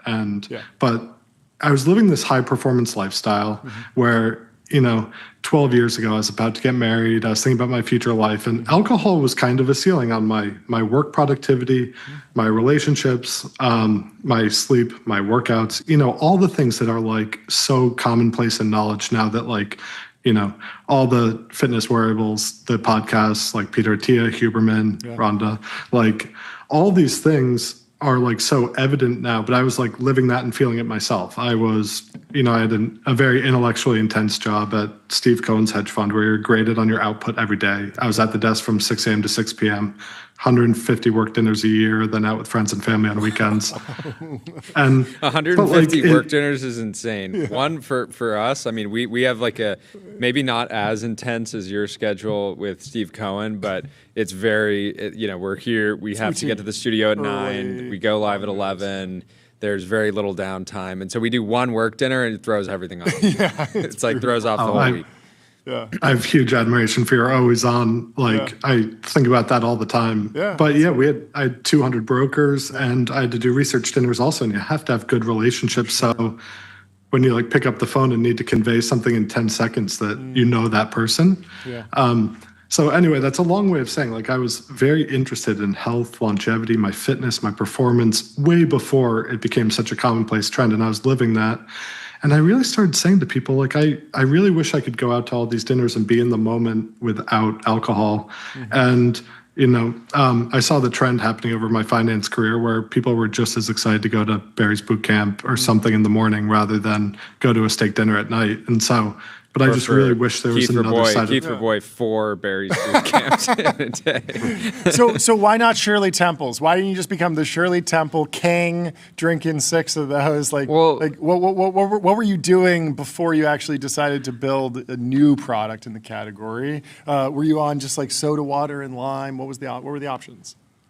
Well, so I saw that huge impact on my life just by like moderating my drinking and ultimately stopping my drinking. Yeah. And then thought, if I could just bring moderation to the masses and just make it accessible. Like I have no view on like bringing back prohibition, sobriety or anything like that, but just making the other side of the menu delicious, like match the culinary expectation and the experience and as I started to look into the numbers behind it, 50% of adults, even at that point, had 0.1 drinks or less per week.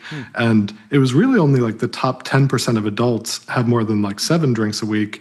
And it kind of hit me that the adult beverage world is also just totally missing a majority of the population and their needs. And so I'll skip like the years of business research and surveys and stuff like that to get conviction around it. But ultimately, it was like right out of my lived experience, and I wanted it to exist and quit my job to build that. How much credit do you give just how good the product is with the success of the company? Because I think in CPG, you're not the first finance Chad to like wake up one day and say, I want to start it. Like it's kind of a common path. Like, they're kind of like bored. They're, they try some drink. Like I've met, as an angel, I've met so many people over the years that like are trying to make the leap from finance to being an entrepreneur and CPG, because it's like you're going from like spreadsheets to something that's like super tangible, and you still have to spend plenty of time in spreadsheets. And I think there's something really appealing about like going from like finance to like the tangibility of CPG. But the issue is like so many people that are incredibly talented, they just end up like, they end up developing a product that's not amazing, and then you can't even live up to your talent level or your potential because you're just like handicapped by the product. And when I tried having this product, even when I had it for the first time, it's just a fantastic product. It tastes exactly like a beer. It tastes like a sort of a celebratory moment, or it tastes like winding down at the end of the day, which is like, it delivers something unique in the way that like a LaCroix or just some other like non-alc, alternative actually works. Yeah, that is exactly it. And we have an incredible co-founder, John Walker, and the two of us homebrewed on Gatorade jugs, and we took it down to the screws and reinvented the way non-alcoholic beer is made, rather than where historically non-alcoholic beer was a very industrialized, heavily processed thing. It was only a lager category as well. And so we took the time, and John said he wouldn't even sign on if I didn't agree that we wouldn't launch the beer if it wasn't indistinguishable from top craft beers from day one. Yeah. And I think that's the huge differentiation. We made the very unattractive decision to investors to take a capital intensive route. We've built all our own breweries. We've put over 130 million into our manufacturing. Just very unattractive to investors, if I can repeat that. But attractive now. Yeah, but it was so we could own our proprietary process, own the quality of what we were doing every step of the way. Where, as you were saying, if you were to like Nick Shirley, a lot of CPG, or especially the competitors in our category, like you would find that they just totally outsource all the production. There aren't brewers on the team, and it truly had to be different quality and different experience. And we really invested to change that perception of the category. And that's still very rare in non-alcoholic beer. There have been 280 brands since we launched, and a lot have had very disparate futures. Well, yeah, and what's happening with the category right now broadly? Because I've again, as an angel in LA, there's so many CPG founders. I've seen so many of these companies try to come up, not just in kind of the non-alc beer category, but in other categories.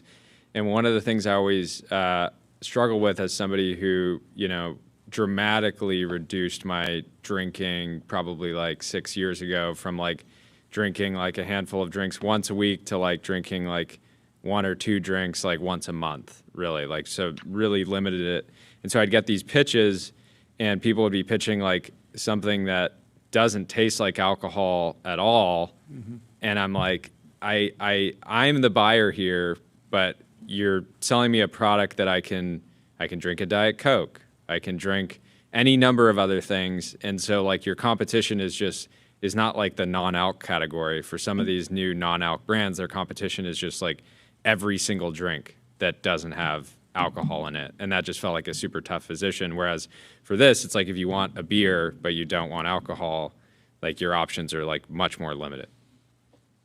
Yeah, for sure. And as I looked at the TAM of the market, the way I thought about it was 50% of the people really aren't drinking, and 99% of people, or even people who do drink, are not drinking like 99% of the time they're awake. So there's a huge opportunity to meet new occasions. And those occasions you just described losing over the years, we're trying to bring those back, bring the social connection back, get people out multiple times a week. But I think that like the clearest way I think I could say this is, and like why I think it's such a big trend is, the overall beer category per the Brewers Association is north of $100 billion in all retail sales. Craft beer itself is $28 billion, supposedly per the Craft Brewers Association. If you go back like 50 years, light beer was one of the biggest mega trends to ever hit beer. And that is an enormous part of the beer category today. But that was a huge trend up until about the turn of the millennia. And then we started to see like the light beer trend was driven by like the nutritionals, where people wanted superior nutritionals to what existed previously. Then you had big trends in craft beer and flavored RTDs, which were, light beer might not have that flavor. We want to like have the nutritionals, but the flavor. And where non-alcoholic beer comes in is all the experience, superior nutritionals. It's about 20-30% of the calories, plus all the flavor of great craft beer. And it's emerging in this new big mega trend that I think has really good line of sight to be the next huge thing in beer. And I'm a very delusionally optimistic person, but I do think non-alcoholic beer will be significantly bigger than craft beer and a huge part of the overall beer category in the future. Where else in beer is there like meaningful growth? Well, that's also the problem too, is every other, like most CPG overall, but especially Bev Alc, all the innovation is like a one-for-one substitute for the same consumer in the same occasion. And even some of them are like you're substituting one thing for many. Like a THC drink is a one for like six substitute. Oh, like, sure. Yeah. And so what we're doing is we're bringing in, like a lot of people drink our beers within the same night as alcohol. Sure. 80% of our consumers drink. So we're bringing a lot of people back into the category. Plus 25% of our drinkers are new to beer altogether. So like this is really additive to the beer world for the first time. And then, as you think about those occasions, there's just a lot of occasions to layer in. I guess on the broader beer category too, the last few years have been the worst beer years of our generation in alcohol for a number of reasons.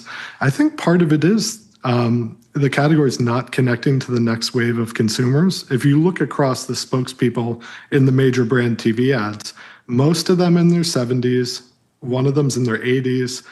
One brand's about to bring back an 87-year-old spokesperson from 10 years ago. So like, this is a cohort. This is not the cohort we need to meet. Like it is. Like we are bringing beer for the modern, healthy, active adult. We have great aspirational athletes and chefs and people behind it. But more than anything, we're just trying to build like a really timeless brand. And I could share more about our marketing and how we're thinking about that differently too. I want to get to that, but first I want to know about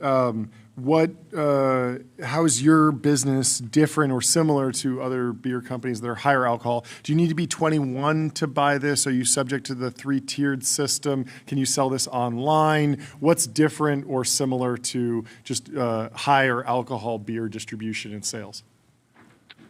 Yeah, I mean, as a finance Chad coming into this category, I was like, wow, there is no tech in this sector and there is margin everywhere. Yeah. And like I very quickly got on the ground and realized that there's a lot of reasons why like beer distributors are great at what they do. Sure. It's an incredibly capital intensive. They're basically a big logistics business. And so we do largely plug into the 3-tier system, but that's our opt-in. And then so you legally you don't have to necessarily because you're regulated slightly differently. Correct. And then we were the first beer brand to launch nationally on D2C also. And so that was like an absolutely enormous marketing advantage where, any high flying brewery of the 2010s, you'd have to wait in line outside of their brewery for a limited release in the locale where, we could lose tons of money shipping beer all across the country. So, and then is there any age restriction? Not in most states, no. But yeah, typically it's, we're trying to establish it for adults in typical beer occasions, celebrating life's special moments. Yeah. I'm mostly trying to catch Tyler because I saw him grab one, and if there's some rule that he's violating, I'm going to call the cops right now. I see him over there. I mean, we are huge on the Michigan campus, and we like some of the just like colleges across the country were enormous. This next generation is so much more moderate than prior generations, and I think the perception of alcohol has changed something like 14 percentage points in 3 years, which it's happening really fast. Talk about the formulation process a little bit, not to go too far back, but a lot of folks, when they're doing a CPG project, they go to a co-packer and they get a dog and pony show, and they come out and they're like, we formulated the perfect thing for you, or Flavor House, or some supplier, and they tell you this is the best thing possible. And then if you're not sharp, sort of the dog and pony show can kind of overpower you. Was there any point where you were working with a manufacturer and you had to sort of override them, or what was the initial scale up like? It's really been all internal since day one. The whole time. Yeah, I basically put my life savings into our first 10,000 square foot warehouse, Gatorade jugs, me and John's salaries a bit. And then raised an angel round to build that first brewery. Did 120 meetings, huge rejection percentage. But in that we wanted to approach it in a totally different way. And so we're confident we arrived at that where we have. I feel like consumer is the one category where you just really don't know until you start selling the product. Like I can easily imagine getting this pitch and just being in the mindset of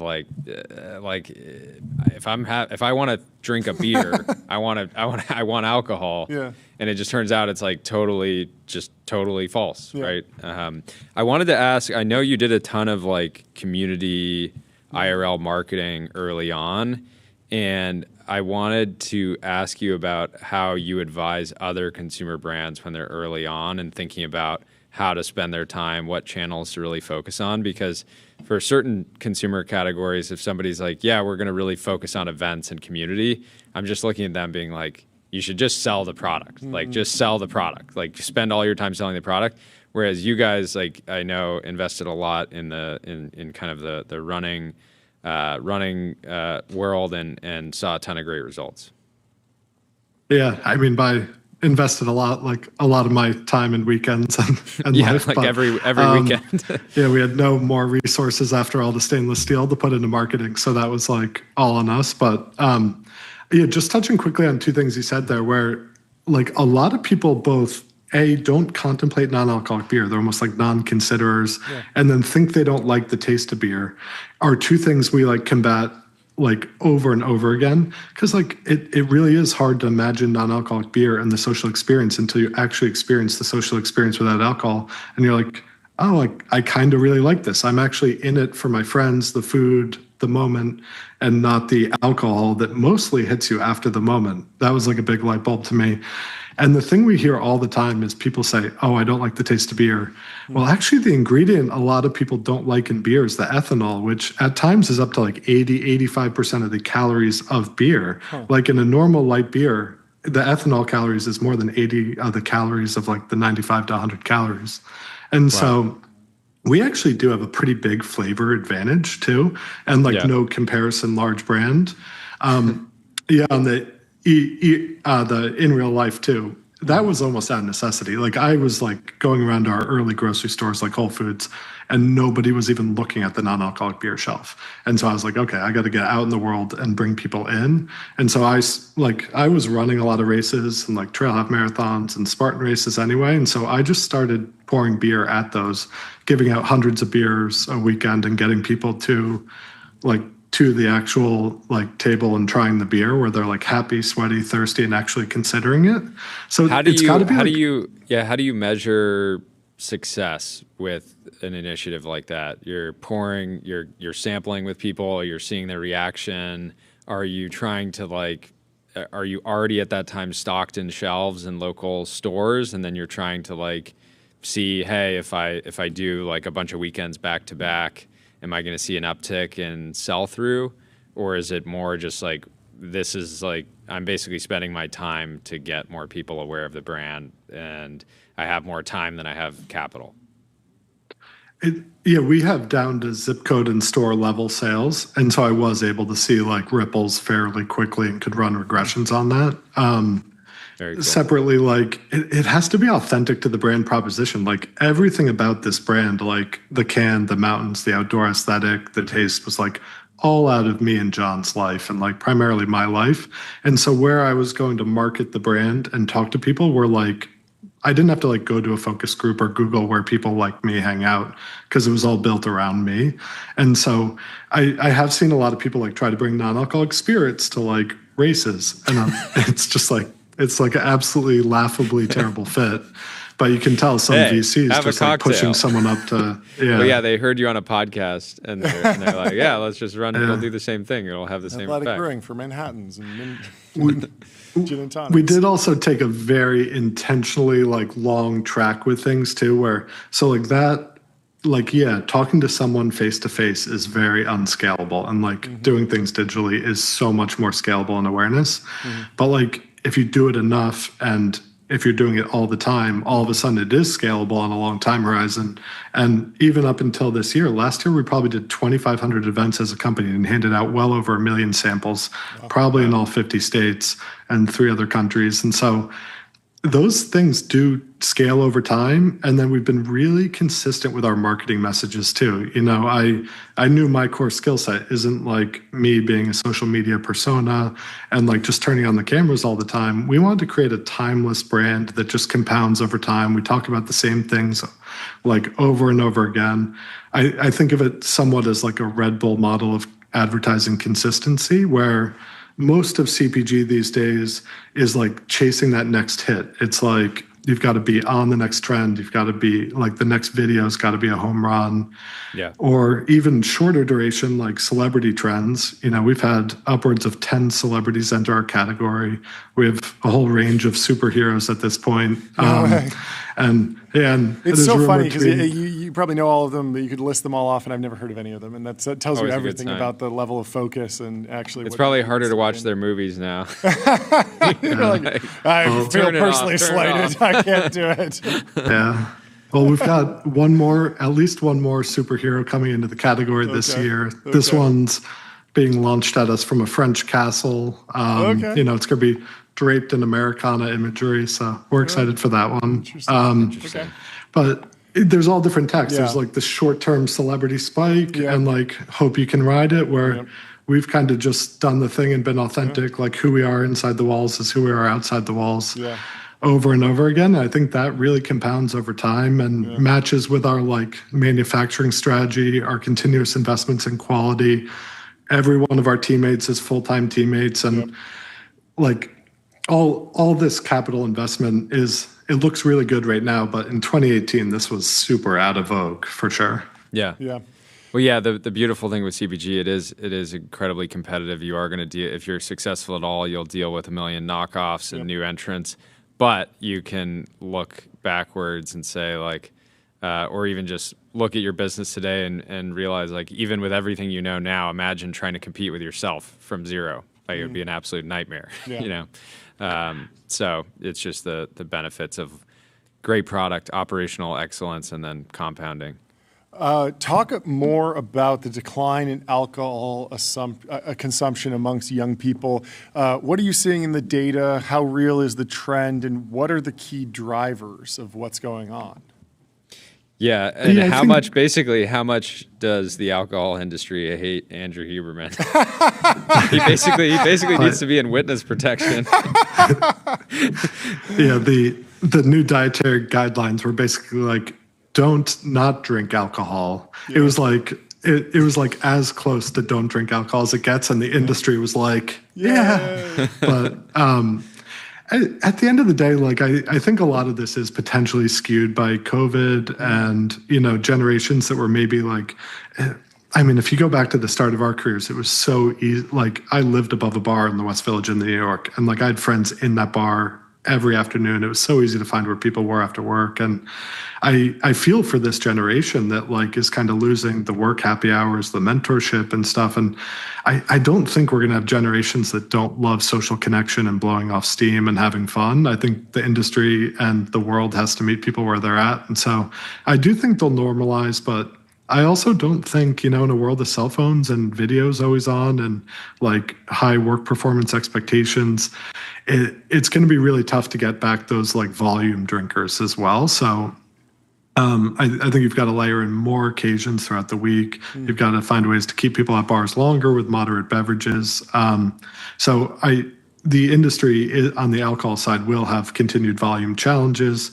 And then there's like new non-alcoholic functional drinks too, of which THC is the most obvious. And those are not like high volume drinks either. So they're low volume and they destroy your sleep. So yeah. Not a fan. Talk to me about label claims. The only real label claim that I see on here is just non-alcoholic brew. It doesn't say it has creatine in it, or protein, or caffeine, or anything else. Protein beer. Protein. But I mean, you've reduced the calories. Have you ever made like a MVP internally of the protein beer? The high protein beer, 50 grams. Why not? We've had some fun with like caffeine and protein and like funny videos and stuff. I do think there could be a world of functional beers in the future, but I also think like beer and function is like just kind of different things for the most part. And so,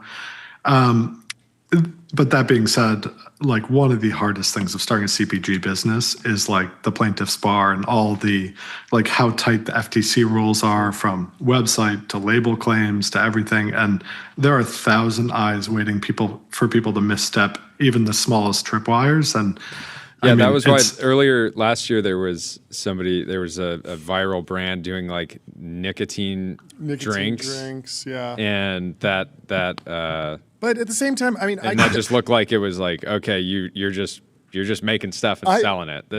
Jordy, you don't think an Athletic 4 Loco could work? An Athletic Loco? Athletic Loco has a nice ring to it. No, that one got shut down immediately. What's the scale of the business today? Steadily compounding. I guess we've moved into like the top 5 of overall craft breweries out of 10,000 craft brewers. Wow. Top 20 beer producers overall. That's amazing. We passed 100 million in revenue in 2024 and have been growing very healthy double digits since then. Last year was the worst beer year of our lifetime probably, and we had really strong growth into that. And, you know, we're just coming back with more exciting partnerships, more marketing spend next year as the business grows, and kind of steadily just chugging along. And, you know, comparable, I think, could be the energy drink category, which Red Bull really put on the map in the 90s. Monster arrived in like 2002. And those brands didn't have a lot of 100% years. It was just 5 to 15% compounder for 25 years. Yeah. And that's really what we're looking for also, is just to like make really high quality beer, timeless marketing, and just ride that health and wellness wave. Yeah, that's always I feel like founders can get a bit carried away of like, I'm making an energy drink. Look how big Monster is. It's like, or look how big Red Bull is. It's like, they didn't just like be like, oh yeah, we just executed well for 6 years and suddenly we're a $50 billion company. It's like, no, you did decades and decades and decades. And I think I get excited about CPG founders that are like, you know, I think of like Peter with David, where he he doesn't want to sell out to the last gen. He wants to just compound enough, launch new products, launch new brands to get to the point where he is the 800-pound gorilla in the industry. And so I'm sure you've had a bunch of opportunities to sell and turn them down to date. So I'm a fan of the compounding. Well, you guys know better than ever too. Like the rules of private capital have totally changed since we launched the business, and we have like an amazing cap table through all that rejection I went through, and just people who are super excited about what we're doing with a really long time horizon. And there's the whole public versus private debate, and like, do we want to go public and spend 80% of our time on the regulatory of that versus how great it is for awareness, and then the public can also invest in the business who are like super fans in it. So there's a lot of push-pull on public versus private too that we're working out. Mm-hmm. Are you getting any pushback from other alcoholic beer producers? We saw this with the milk lobby pushing back against like the alternative milks and saying, hey, you can't use the word milk. Are there words you can't use? There's actually like the alcohol industry definitely tries to put up walls around things like this. We can't use like all the normal beer words like lager, stout, ale, like you name it. Yeah. And so like we have to call our Mexican lager a copper, for example, or our stout a dark. But I did look at like those analogs and Beyond Meat and companies like that and how they made enemies with the incumbent industry. And we want to make it really clear from day one, like we're not out to stand on a soapbox and kill alcohol. Like we're here to add to it, bring a lot of new consumers into it, and actually create a really new, exciting, viable part of the industry that just helps build the whole thing. So yeah, definitely learnings from that. Well, thank you so much for coming. Super on fun. Thanks for all the drinks, too. dude. Thank you for all the drinks. We're working through it. We're I think it says first. under 0.5%. I think if I drink 50 of these, I can get a buzz going. So hell or high water here.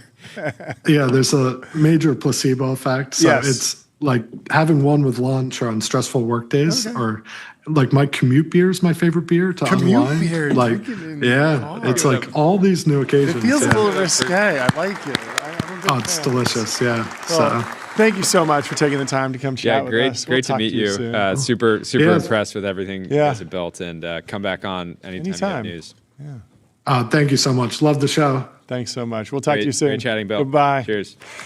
Let me tell you about Turbo Puffer, serverless vector and full text search built from first principles on object storage. It's fast, 10x cheaper, and extremely scalable. Our next switching gears just a little bit. We're going from non-alcoholic brewing beer to AGI. We have Pat Grady and Sonya Huang from Sequoia Capital in the Reach Room waiting room. Welcome to the show. How are you doing? Cheers. Thanks for having us. It's Friday. It's been way too long, Pat. It's been way too long. I missed you guys. We missed you too. I missed you guys. Most shows, it's like, maybe once a year we'll have someone on. Invest like the best. I like that we can just get you every week. We'll start scheduling next week's appearance too. Sonya, it's also been too long. We enjoyed the candles that you sent us after our last hangout. I'm so glad. Nice. Wait till you hear the ideas for this year's swag. Just wait. Yes. Is the conference it's still called AI Ascent? AI Ascent. It's going to be on 420 this year, so that'll give you. Whoa! Yeah, you were early to the whole Ascend trend. Everyone's talking about ascending this year, and so it's just a great brand for you guys. I love it. Anyway, take me through the article 2026. This is AGI. Why were you writing it now? What was the one thing that you saw? What was the inciting element? Do you want me to start? Go for it. I think there were two. Let me start with there were two purposes to the article, and there was something that we saw that catalyzed the article. One purpose was to kind of put a stake in the ground, because there's this thing that people have called the AI effect, where once a technology is actually out there and working, we stop to believe that it's AI and we start to just call it by the specific name of the technology. That's not AI, that's just our LHF. Sure. Yeah. And so there's this mythical quest for AGI, and best we can tell, we're there. Yeah. And so we just kind of want to put a stake in the ground and say, hey, look, we're there. And then you say, okay, well, what's the point of doing that? Why put a stake in the ground? Well, that leads to purpose number 2 of the article, which is it is time. This is meant to be a call to arms for founders. It is time to take stock of what capabilities are available in the world today and apply those to real world problems as vigorously as possible. And so there is enough great technology out there available to founders today to go solve so many real world problems. And particularly what we've seen over the last couple of months, and this is kind of the triggering thing for the article, with Claude Code and Opus 4.5 and these long horizon agents, which to us are kind of the tipping point that's gotten us into AGI. Like in particular, what is possible now with that as sort of the third big inflection point of the last 5 years is pretty remarkable. And so it's kind of meant to be a call to arms. Yeah, we're not helping because we have physical goalposts Yes, in we here. need to that move. Yeah, exactly. Where should do we have to take the goalposts off if we've achieved it? No. Let's just mount it to the ground. Like we actually have to.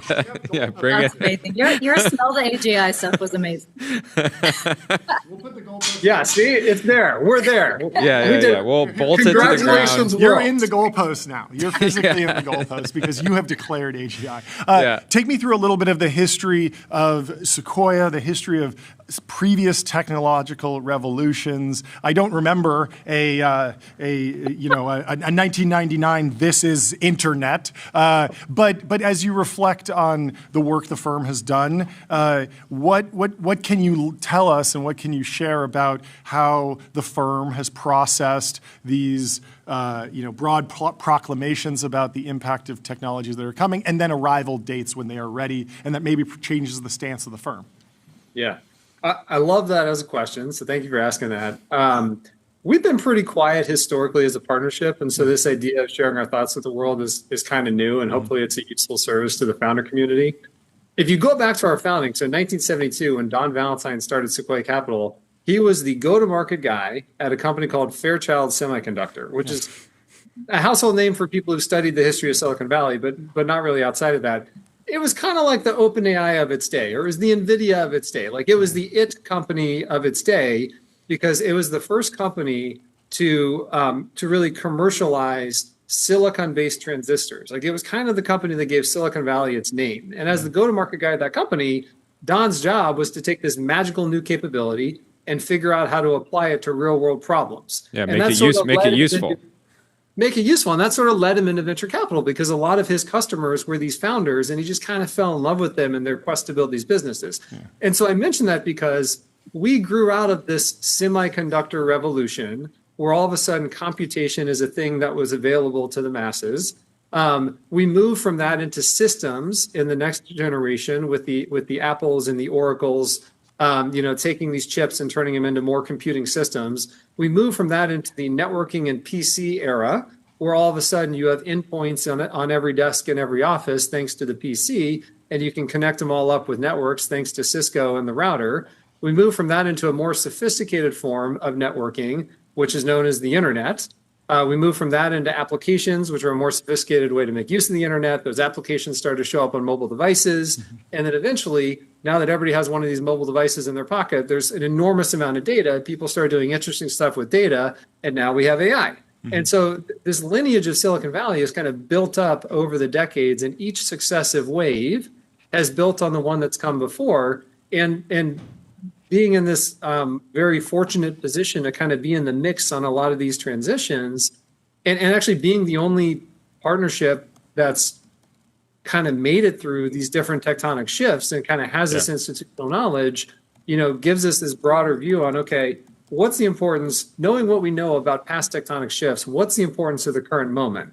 And with that, I'll hand it off to Sonya, because Sonya was the one who, 3-4 years ago, prior to the release of ChatGPT, kind of called this for what it was and put out the original generative AI post back in the fall of 2022. Yeah. The other thing I think that's interesting about this moment is I feel like people have had this sense of like AGI will be here when it's just like so obvious in the economic data, and that's when it'll really feel like, okay, that's when you can declare it of like it's here, it's working the economy. And I think part of why I appreciated your guys' piece is it's like it actually is going to require a lot of human agency and like human application of this. It's not just going to, it may not just like happen fully organically running away by itself, right? And call to arms. Now's the time. Let's go. Yeah. I wanted, I want to hear from you, Sonya, but I wanted to ask, like, has there been any type of shift in founders coming and pitching Sequoia with like an entirely, like, I felt like last year I kept seeing like agent businesses that were exciting and the teams were talented, but I felt like they were just in many cases just like kind of rebranded SaaS. It's like, okay, like you're pitching me this as an agent, but like if I log into the product, it's going to look like traditional software, and maybe that's maybe SaaS is evergreen and we're just going to live in dashboards forever. But I kept wanting more, basically. And I think we have started to see some new paradigms, but has there been any type of shift in terms of the companies coming in where maybe somebody spent a few years at a lab and they're like, okay, we're actually going to kind of, we've seen the future and now we're going to really reinvent the entire product experience from the ground up based on this new set of capabilities? I'll start, but Pat is our app layer guy, so you should talk as well. We framed this at the bottom of our post, like from talkers to doers. Yeah. And I think maybe that describes a little bit of what you're describing of like first iteration Gen AI companies, including some of the great ones. Like it did feel like it was a next generation of SaaS was how it felt like. They weren't actually getting work done for you. Part of the reason for this call to arms is like we're going from talkers to doers, which is, and I think it is both the long horizon agents is the thing, but it's both the underlying model capabilities and the harness around it. So like these models can now take action and iterate and persist in the world around us. And so what we're seeing now is that founders are selling companies that are not just doing the newer, brighter, newer, shinier version of SaaS, but actually something that takes real agency and takes real time horizons to execute. So for example, a traversal in the troubleshooting space. Like when there's a bug that goes down, Datadog says like, ding, ding, ding, there's an issue. Typically you have a war room that goes back and triages what the hell happened, goes back and scrolls through dashboards, goes through traces, et cetera. Eventually root causes it, fixes it. This is a several hour to day-long process for companies. It's funny to think of the human analog there. It's like if you have an employee that comes to you and they just tell you there's a problem and they're not doing anything about it. They're just like, we got a big problem here, boss. And you're like, okay, like what are you doing about it? And it's like, so traversal is like, okay, like we're actually going to be what a good employee would do, which is like, we have a problem. Here's like how we're going to fix it. And hopefully that's just solved before it even gets to you, right? Exactly. Right. And so in this case, there is no SaaS equivalent to that, right? It doesn't even feel like SaaS. It feels like talking to a coworker. And that's why the litmus test here is, can you actually sell work? I'd say the founders that came into our door a few years ago, they all saw that vision. Like it's not a new idea that you can build agents. I think what's new is that you can actually execute on that vision. Yes. Because these models are finally smart enough, capable enough to actually stay on the rails where you can just let them run. Yeah. And I would say founders have done a really nice job of making use of what is available technologically at the time. And I think over the last 5 years, we've kind of had three big inflection points. Inflection point one was ChatGPT when we saw the benefits of pre-training. And pre-training kind of gives you baseline world knowledge and some kind of instinctive judgment, so to speak.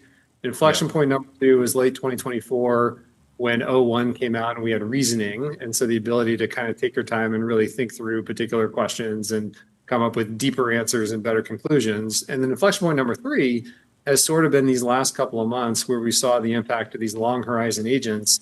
And so you've got some baseline knowledge. You can do some reasoning over that knowledge.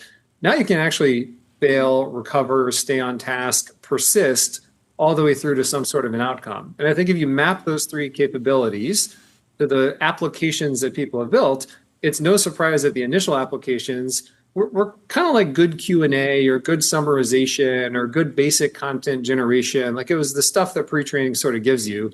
The next generation of those agents could think a little bit harder. Like in the case of Notion as an example, which I think has done a really good job of staying on top of all this stuff. You could now tell Notion, okay, can you build me a database?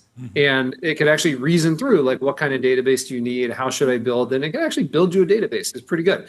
And then now with these long horizon agents, we're finally getting to the point where you can make a couple of mistakes. You can test a couple of hypotheses and you can actually iterate your way toward the right outcome. And so look at, again, you can look at Notion and you can effectively have your personal chief of staff doing stuff that you would otherwise be doing while you were in a meeting running in the background, or in the case of Harvey, you can effectively deploy an AI associate after a data room or a deposition or some other legal workflow and actually complete it end to end while you're doing something else.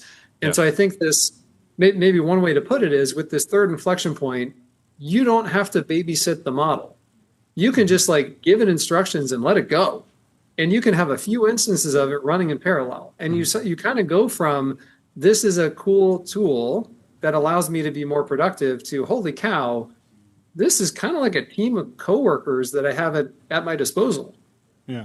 Totally. Help me reconcile these two things that I'm feeling simultaneously. I agree with your declaration, the call to action, just the idea of so much opportunity for founders to use AGI to create all sorts of different value in products and services. At the same time, towards the back half of 2025, I was seeing Ilya on Dorkesh talking about, hey, maybe we're in an age of research, and Richard Sutton and Andre Karpathy talking about some of the more restrictive aspects of the research progress. And so is that something else that we're working on? How are you thinking about the progress that's happening in more purely research contexts? What even needs to happen there? Your role as venture capitalists in helping that happen? How do you blend those two things that both feel true, but feel somewhat at odds? I think it's an and. Mm-hmm. And we're putting our money on in both camps. Okay. Like on the research side, there's absolute fundamental research that needs to be done right now. Yeah. I'm personally, I don't know if you guys have read Dave Silver and Rich Sutton's Age of Experience paper. Like that to me kind of outlines the premise. Like we're going from learning from existing data, internet data, et cetera. Yeah. Yes. That was like the paradigm for pre-training to learning from experience, which is like reinforcement learning. The paradigm is you interact with the environment, you get reward signals, you improve. Yeah. And so I think there's a lot that's going to happen in terms of learning from experience, and have been following, what Rich Sutton's doing with Keen, and very excited about some of that direction. I'll give you an example. Also, we backed a company called Recursive Intelligence. Mm-hmm. They formerly developed a chip at Google, and this is like recursive chip design. So similar to in the game of Go, you can have you can play the agent can play itself and get superhuman at Go. Yeah. You can actually get superhuman at chip design, and very surprising things come out of that. Like you end up having chip design that looks, not like the Manhattan distance kind of like square grid stuff. You actually have what looks kind of like alien-like chip design layouts. And so we are absolutely backing research labs. But then if you freeze research progress where it is, I am convinced there is so much value to be built in the world, and it's just like it's just lacking founders, lacking agencies to actually go out and productize and build companies around those. Like one of my examples. Yeah. Go ahead. I was going to say, how are you guys thinking about like more passive product experiences? Because people talk about agents, and most of the time they're talking about like giving agents tasks, like, hey, go do this thing and spend as much time as you need on it, and we'll see the result, right? Like selling work. But when you think about actually working with people, some of the best employees are just without direct guidance, constantly doing work in the background and coming to you only when maybe they need some type of like input. And so it's like more like you're just kind of reacting to the work that they're doing and giving guidance. And so an example I would think of is, with Harvey, it's like if somebody sends me legal docs, I should get some type of notification from Harvey really when it's already done some type of like I already jumped on it. Diligence on it. I already did the work. You only don't. So I'm not even worried about. Yeah. I'm getting a ping from Harvey. Hey, you should pay attention to this thing. Yeah. You're going to need to make a decision here. I've done all the work. Yeah. And so and even like with an email experience, like I would love to log into my email and not see just like the order at which the emails came in, but like here's 3 decisions you need to make. And again, like when you work with great people, they're gonna, if they have 5 minutes of your time, they don't just tell you here's the last 20 things that's happened. They're like, here's the 3 things that you need to make a decision on. And so I'm really excited to see more of these like passive product experiences where the work is just being done and you only need to chime in when it's really necessary or if you're actually a bottleneck. Yes, I think this is a great question and a great direction. And to me, this kind of gets at the software as a service versus services as a software. The nature of software is really changing as we go from an era of apps to an era of agents. In the era of apps, you want a lot of surface area with your customers. You want them to spend a lot of time in your product. You want to put workflows around them that are going to be really sticky, that they're going to get accustomed to.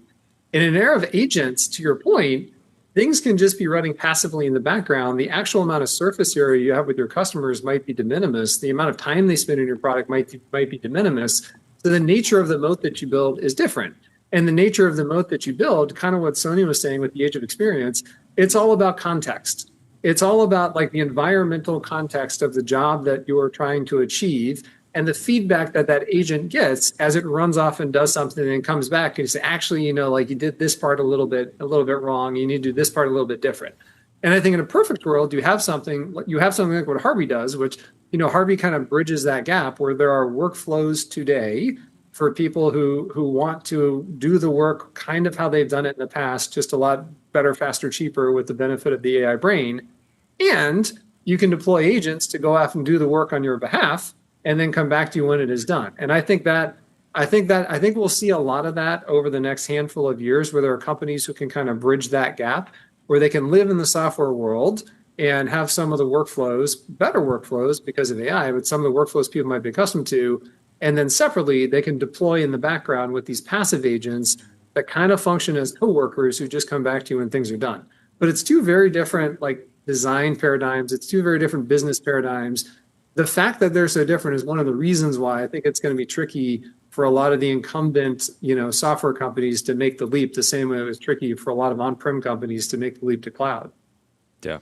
Can you help me understand where you sit on the level of software eating the world? We talked to Tyler Cowen about one of the problems with AGI showing up in economic statistics is that AGI needs to live in a digital realm. It has to affect the digital economy, the services economy, and that there's so much of the GDP is made up of the healthcare sector, nonprofit sector. He highlights a number of sectors that are sort of AGI resistant or AI resistant, and so that's why he has longer timelines for significant impact to the overall GDP figures. Do you agree with that, or do you think that there's something different about AGI that should allow tech to finally move the needle on those stickier industries? Well, I do think I fully agree with the premise that, this AGI stuff is only good. It's only embodied in the digital world right now, right? Yeah. And so we seem to be, getting tantalizing close to solving the entire digital world. That is very exciting. Yeah. At some point, the physical world does become the next bottleneck. Yep. I think the exciting thing is actually that hey, robotics is also going through a renaissance right now as well. Some of the smartest people are going out and working on robots. And so I do think just the pace of progress is so high right now. And I didn't think we were going to have digital embodiment that was reliable this early. And now you can just let the thing run on your machine. I think that increasingly we're going to get to physical embodiment and we're going to have a smooth curve there. I do agree with the premise of if you believe in the super fast takeoff, recursive self-improving, everything is just going to, go vertical line. We're not going to get there. We're not going to get there without the physical world. We're probably not going to get there even if we have the physical world. I just think the reality of life is really messy. Yeah. So I don't think we're at ASI. We're not at that kind of takeoff moment whatsoever. That's not the stake in the ground that we're putting. What we're almost saying here is, hey guys, this quasi-religious concept of AGI, is the thing, generally intelligent, and instead of just waiting for it to arrive, it's here. Let's build that here. That's here. There's so much. There's such there's kind of this toxic idea that I feel is ingrained in so many people's head, which is AGI is just going to do that. Yeah. AGI is just going to do that. And then we're done. So it's we'll all be AGI retired. is going to cure cancer. Yeah.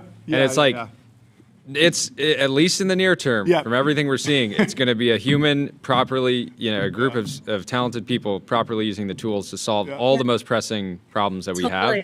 And so it's and for young people, it's extremely paralyzing to be in 2027, I'm either dead or a billionaire retired on a space yacht, and so I could probably just chill for the next 2 years because it's going to be one or the other. No, it's and either complete abundance or death. I worry that we'll have this Terminator. sort of lost generation of people that have let it be ingrained in their head that It's not worth trying. No. It's not worth. Now's the time to build enterprise SaaS. Even I you heard I it from feel- Sequoia Capital.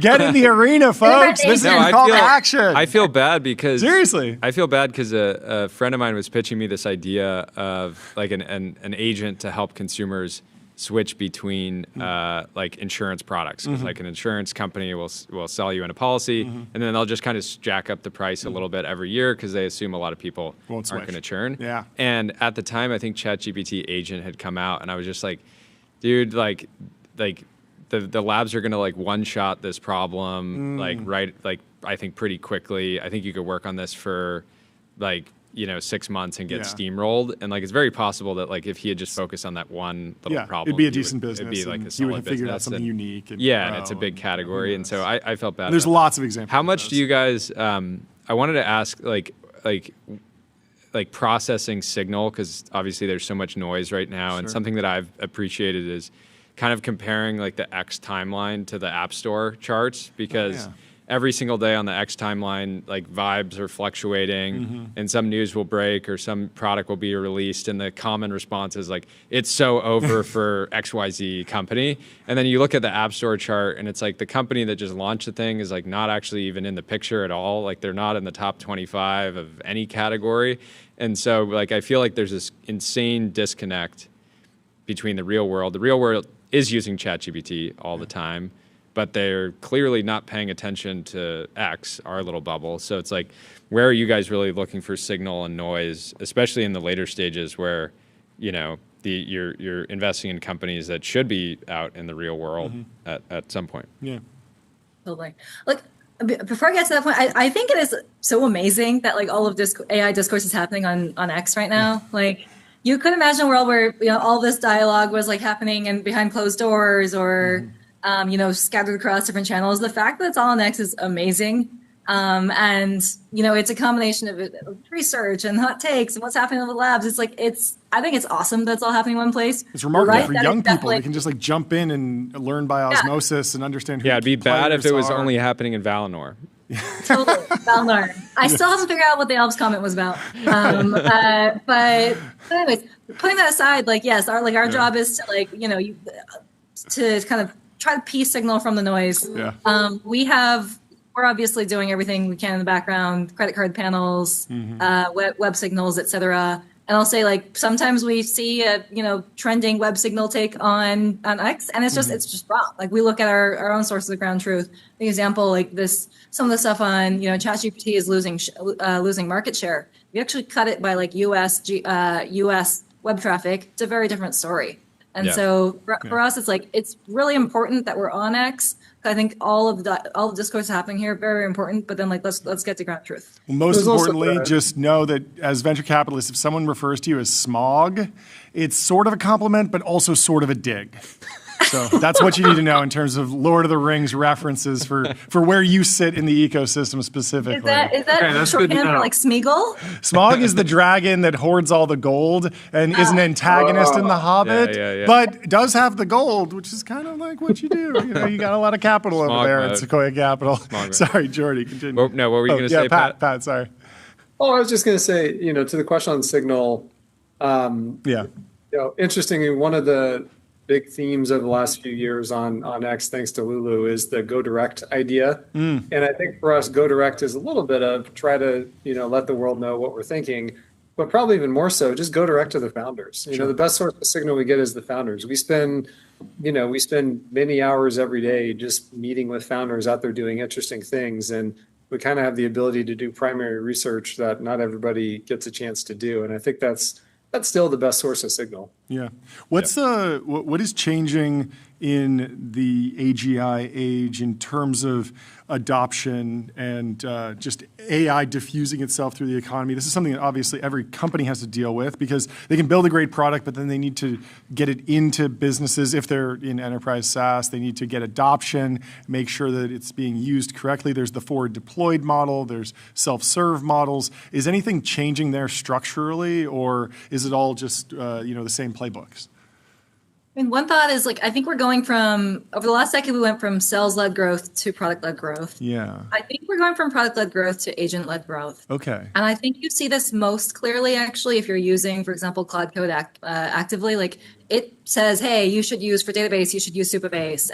For hosting, you should use Vercel, et cetera. And like, it's choosing for you the stuff you should be using. And I think increasingly, like, so it's most obvious to me with code, like your agent is choosing your infrastructure. But I think it's going to happen across the entire economy. Like your ChatGPT is going to tell you like, hey, this is the place, this is the travel you should be booking. This is the, and so I think we are going towards it's like back to channel sales, like old school.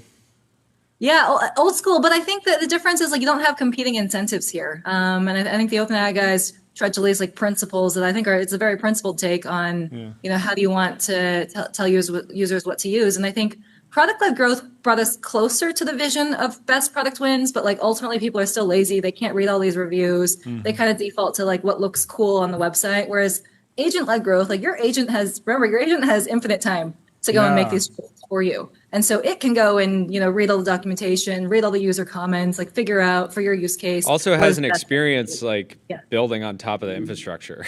It's like like eventually it's like, well, you want to choose the feels like that's most reputation management is going to be very important. The way you show up in these LLMs is important both in the pre-training and in all the research that they do. And then also this whole idea of like, SaaS companies that don't have customers, they have hostages. Well, if it's one click or one prompt to re-platform from the database that was trying to keep you hostage to the database that's trying to keep you happy. Yeah, but it's also like you're saying, I think it's good alignment. You compare it to like if you're building a home and like the person like running like the construction firm that you choose like uses really bad cement and then you have like a terrible foundation. Like you're gonna be mad at you're actually gonna be mad at like the firm because you're like, why did you pick this? Like, you should have known. This is like, and so I do think there's a good alignment where it's like the best, like you were saying, the best product should win because the agent is incentivized to make sure that you're on the best like footing and using the best product and cost is a factor, quality, reliability, all these things. So I do think there's that good alignment. That makes a ton of sense. Your agent kind of accelerate this, best product wins notion. And best product for the human is maybe different from best product for the agent sometimes. Fantastic. Well, thank you so much for taking the time to come and chat with us today. Have a great weekend. And we'll talk to you soon. Pat, we'll see you next week. Sonya, we'll see you next week. I can't wait. I can't wait. Two for two. Have a great Great to see you guys. Have a great Friday. Goodbye. Phantom Cash. Fund your wallet without exchanges or middlemen. And spend with the Phantom Card. Meet Phantom Cash. An Andrew Reid special. A Sequoia Capital Company. We have some breaking news before we bring in Sean Frank. Sam Altman has taken to the timeline. He posts the melting smiley face emoji with a screenshot from Elon's court filing. In the court filing, here's what it said. Musk insisted that any new entity, quote, support the nonprofit mission and that OpenAI remain, quote, essentially a philanthropic endeavor. Now, Sam Altman's putting it in the truth zone. He says, here are the actual September 2017 call notes from Elon. Coming weeks, top priority. Got to figure out how we transition from nonprofit to something which is essentially philanthropic endeavor and is B Corp or C Corp or something. Must tell the story and not lose moral high ground. Absolutely vital. So we'll see how Elon reacts to that. But if that is the case, Sam Altman is upset about it. He says Elon is cherry picking things to make Greg look bad. But the full story is that Elon was pushing for a new structure, and Greg and Ilya spent a lot of time trying to figure out if they could meet his demands. I remembered a lot of this, but here's a part I had forgotten. Quote, Elon said he wanted to accumulate $80 billion for a self-sustaining city on Mars and that he needed and deserved majority equity. He said that he needed full control since he'd been burnt by not having it in the past. And when we discussed succession, he surprised us by talking about his children controlling AGI. I appreciate people saying what they want and think it enables people to resolve things or not. This is Sam speaking. He's no longer quoting. But Elon saying he wants the above is important context for Greg trying to figure out what he wants. And Hope's Revenge says, oh my God, girl, he's such a snake. The drama continues. The drama continues on the timeline. Well, let me tell you about AppLovin. Profitable advertising made easy with Axon.ai. Get access to over 1 billion daily active users and grow your business today. And we have a happy AppLovin customer in the Restream waiting room. We have Sean Frank from Ridge. He's the CEO. Welcome to the show. How you doing? Whoa. Good to see you. Ooh, you got the polo bear good. on. What's this? Is that the Winter Olympics? Oh, is Team this? USA? It is the newest drop, guys. You guys like it? I put it on just for you. Insane. Fantastic. Insane. Fantastic. Insane. Brought the Okay, brought so the RL bear. emergency podcast. We wanted to have you on because OpenAI introduced ads. How quickly are you thinking about ramping up, testing it out? What have Is you learned Connor so far? waiting in line outside of OpenAI to try to be the first? Dude, no joke. We would be the first advertiser if they let us. We measure a lot of traffic sources over at Ridge, and the most like revenue per user out of all traffic ever, I mean, Google branded, Meta, whatever, is ChatGPT. We get like $12 from every one of those sessions. Wow. And it like, from Meta, you'd be lucky to get $1 per user, right? So the revenue per session from a AI user is just through the roof. And, we have some data. I don't know if you want to share it or not, but like Northbeam put out their 2025 report and they track probably 2,000 merchants, billions of dollars in revenue. And AI search in January was like 0.01% of all traffic on all e-commerce websites. And now it's like 0.7. So it's just like shot through the roof. Yeah. And there's not ads yet. As soon as ads roll out, I am so excited. Okay. We would expect the dollar per user to fall based on ads, correct? But do you still expect them to be high intent? Because there were, we were talking to Ben Thompson about this, and he was saying that they should have launched 2 years earlier because it's going to take a while for the ads product to work its way up. I imagine that the ChatGPT users that land on your website are super high intent because they've probably been asking ChatGPT about your product specifically, or wallet specifically, or product specifically. Now, if they're researching the Roman Empire and they just see a little ad at the end that you purchased and it's not targeted at all, they might click on it and check it out, but it's probably going to be lower intent. How optimistic are you about ChatGPT ads delivering at a level above Facebook quickly? Well, Google is rolling out their direct AI offer, right? And what that is if someone asks, hey, what are the best gifts for dads, right? They're going to ask that specific, question. Yeah. I can now bid to show up with an offer for those people. Okay. It's like, hey, the Ridge Wallet's a really good gift for dads, and they're going to give you 20% off right now if you click this link, right? So it's incredibly bottom of the funnel, like people who are ready to purchase, and that's Google's ad offering inside of AI, and that's coming out soon. So I think that was like what pushed ChatGPT over the edge to roll this out. They'd probably do a carbon copy of that. So it's not going to be discovery ads like you get on a AppLovin or a Meta, right? What it's going to be is, like that last point of sale, almost like an affiliate, like push you over the door, like a honey competitor or whatever, which I think is. Would you be unhappy if the offering was just give us a dollar amount per customer and we'll go find you customers, something that's fully black box, you're not doing any demographic targeting, no keyword targeting, or would you like those features? Well, that is historically, if you can tell somebody like, here's $20, find me customers, and you just look at your average order size, that's like the holy grail of advertising, but it usually ends up being a bit more complicated. But is the initial product that they roll out, does it matter to you, or will you just take what they give you? Yeah, it's what we've seen. The organic traffic from any AI search is already so valuable, right? Any way to get more of that, we would spend a lot of money for. But the beauty of the Facebook ad product is that they figured out a way to take half of everybody's revenue, right? Like affiliate is like people. Let's give it up for Mark Zuckerberg. Yeah, I'll take half. You do the work, I'll take half. Yeah. TikTok Shop affiliate, people don't want to give more than 15% of a sale. They're like, oh, that is too much, right? But all performance marketing is just is affiliate in a different coat, right? It's like they're able to like, oh, you're going to generate your demand, and if you have a better offer, you'll get a better return, right? But really, they've just figured out exactly how much money they can take from everybody at the optimal level, and that's why they do $100 billion a year in revenue.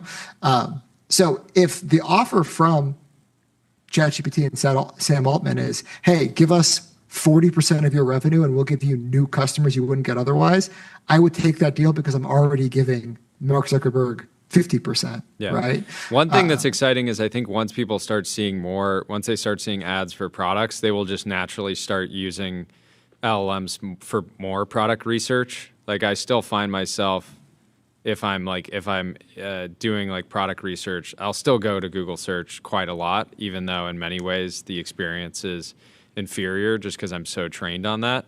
And so I think like as they roll out ads, there's going to be like more organic activity. So hopefully as a brand, you should be getting more people just landing on the site organically because they're just finding out through their own research.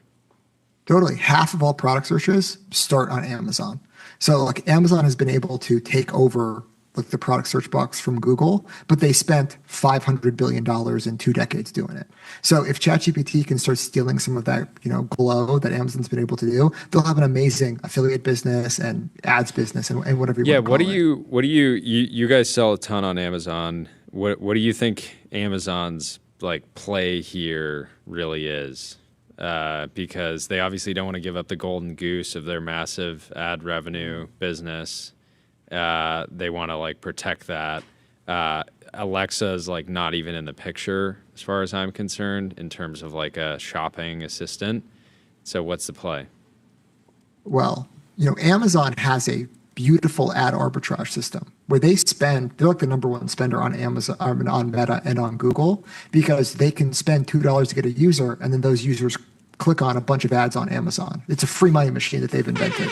So yeah, I think they would love to partner with everybody, because once you're on Amazon, you're still going to click around, you're still going to do shopping, and they have an ad product.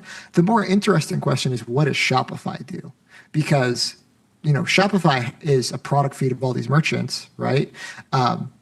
But will they be able to win over any sort of these deals? They don't have an ad product. Like they make all of their money on me hosting my website and then a percentage of the sales I drive. And it's a very small percentage. It's a payment processing company. So it's like, how are they going to survive if more and more of those transactions are happening inside of ChatGPT or inside of Gemini?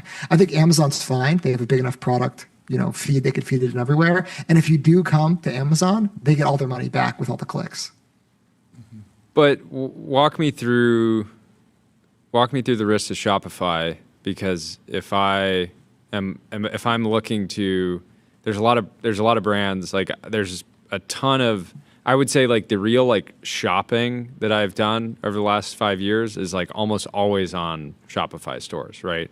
Like Amazon for like essentials and things like batteries and things of that nature. But I feel like a lot of my lifestyle consumption is happening on Shopify. And so you mentioned the not having that like ad flywheel, but am I not still like discovering Ridge and just popping over to your Shopify store and like to complete the transaction? And if they're effectively a payment processor, like they're still making their money? Right. Well, it's just if websites continue to be important.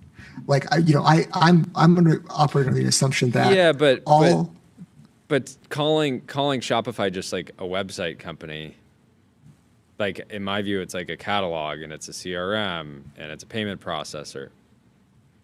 Oh, for sure. It does all those things incredibly well. Bro, I'm so bullish on Shopify. I love Shopify as a thing.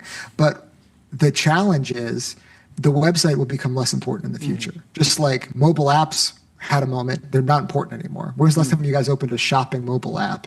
And before that, it was catalogs, right? So like the user experience has become easier and easier and easier. And the way you interact with brands has changed. And I think the website will kind of be replaced just by asking chat to buy you stuff. And maybe you'll still go to websites, but kind of like how you still kind of open catalogs. And I don't open catalogs. Straight in the recycling. I'm like, I did not ask for this. Totally, right? And that's just like the worry of the website. So Shufelt is incredibly important for us, but they do have to plug into every single LLM, right? They have to be that product feed everywhere. And yeah, but I think they've taken the approach of just like being more quick to partner with the LLMs than an Amazon has, because again, they don't have that same they have less to lose, right? They're not worried that because they don't have an ad business, they're not like I feel like Amazon has to be a lot more. When you look at the marketplaces that have partnered with ChatGPT, it's like Etsy, right? Etsy doesn't really have anything to lose, right? Like they just want more traffic, more sales. Like they'll take it however they can get it, whereas like Amazon has something to lose. Right. And it was big news when Shopify partnered with ChatGPT until Amazon partnered with ChatGPT. And Amazon comes in with an equity round, and now all of those products are going to be feeding in ChatGPT. And that's one of the worries of Shopify. It's like, how do you stand out? Right now, it's like beautiful brands with beautiful websites with shopping experiences, and that is different from what Amazon offers. But if all of those products are just going to be discoverable inside of ChatGPT and competing for the same space, I don't know the value of my website in 3 years. That's one thing that we're worried about at Ridge right now. Mm-hmm. Well, what about ad creative? There's this weird trend where D2C companies were effectively making TV commercials with TV production techniques, cinema cameras, high res photos, whatnot, but what wound up working on TikTok and Instagram Reels and YouTube Shorts was a lot of UGC, a lot of stuff shot on iPhones, a lot of stuff that feels more natural. Is there a world where maybe you want to get good at creating Sora videos or AI generated images, even if they don't look like a real photo? It looks more natural within that app, within the chat app. You're expecting to see AI images, and so you want to lean into AI image versions of your products, even if the background's a little crazy, hallucinogenic. It's what people will be used to. They'll be in that mode. Yeah, I think when ChatGPT launches their ad product, it's probably going to be thumbnails to websites with really aggressive offers. Yeah. But right now in our ad account, if you guys go to the Facebook ad library and pull up Bridge, we are running full-blown AI videos, right? And they're getting spend and they're winners in the ad account. Yeah. So we're all probably underestimating how much it's going to affect the ad industry. It's like by the end of the year, video is going to be, if you want to make AI video, it'll look just like human video. And like the highest level productions are already being basically monopolized by AI.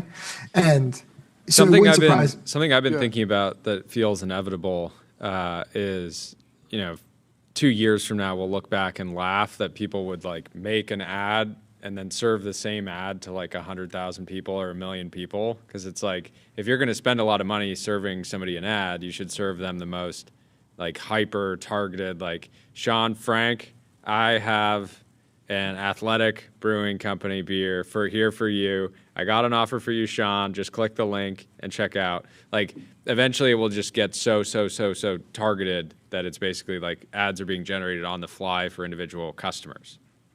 Oh, dude, that's for sure coming. Meta's working on it. And not only that, they'll put you in the ads. They'll be like, hey, look how cool you can look in this sweater. You should buy this sweater.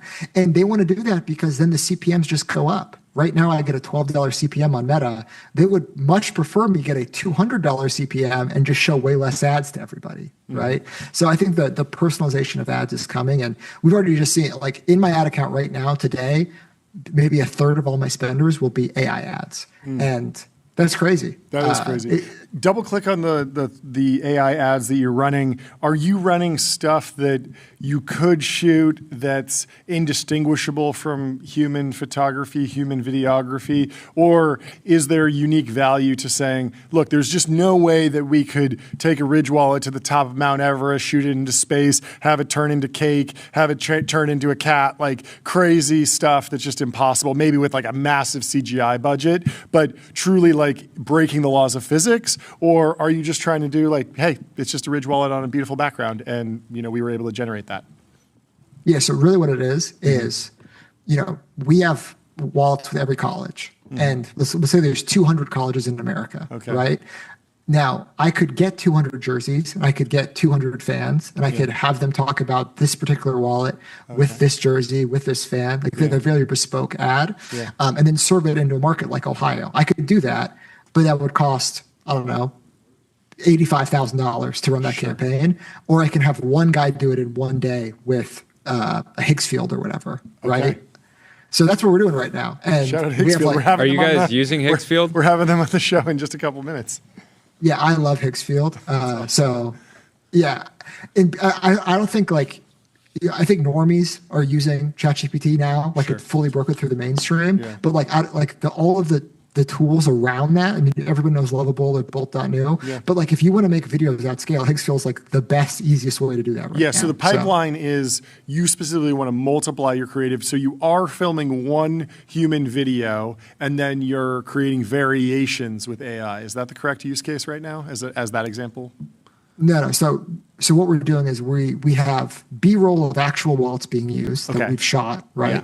But we need an opening hook of a Buckeyes fan, right, in a jersey or whatever. So that is being done with AI, and then intros to the wallet. Got it. Okay. And you can pull up our ad account right now. There's a woman like Hunter. She's walking, talking about like, hey, like I bought this for my husband. He's like, whatever. That she doesn't exist. That is all AI. And it's because for us to find a woman hunter who's out in a field or whatever, we could do that. It would just take 2 days, and it would probably cost $2,000. And we can test that concept right now in real time inside the Facebook ad library. So it's going to be interesting. I'm so curious to see what happens to the brands that like try to take like some type of like moral, aesthetic, or ethical high ground and just say like we never use AI, and like what actually happens to those. It's one of those things. Yeah, it's like not using AI. It's like if somebody said like, yeah, we don't use computers. I'm like, I don't even know what you mean. it's like everything's going to be AI. So look, incredibly bullish on ads coming to any surface of the internet. So if there's any surface of the internet that doesn't have an ad, I would love an ad to be there.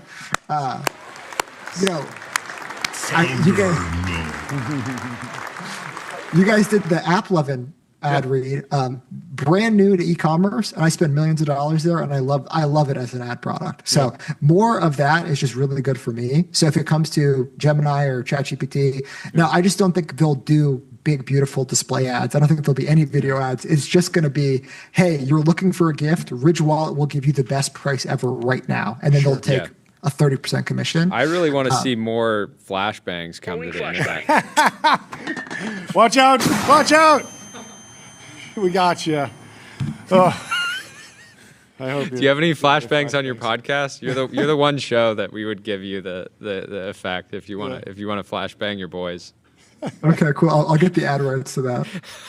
We also have a horse that runs across the screen now. We'll save that. We'll save that. For great. Right now. Wait, have you used any other of the AI ads, like AI, basically, like I heard Perplexity was rolling out ads in their product. Did you demo that? Have you thought about using that? I know it's like smaller and earlier. Are they actually live? Do you have any experience there? No, and I have a list of in front of me. Like I told you earlier, Northbeam did a report. Yeah. And ChatGPT is 99.5% of all AI traffic to e-commerce websites right now. Wow. So it's a big one. So this is a big announcement today. So what does it take to actually get Ridge live? I don't know, man. You guys know Sam, dude. Hit him up. Say he's got his first paying customer now. He's a little busy today. He's got to go back and forth between Oakland and traffic.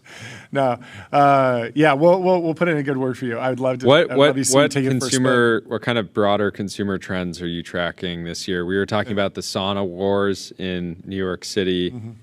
People setting up these like bathhouses. I was somewhat bearish on the trend, like nationally. I just think there's a lot of places in America where people will be like, am I going to pay a couple $100 a month for this like sauna, like bathhouse membership, or do I just want to buy one, for my house?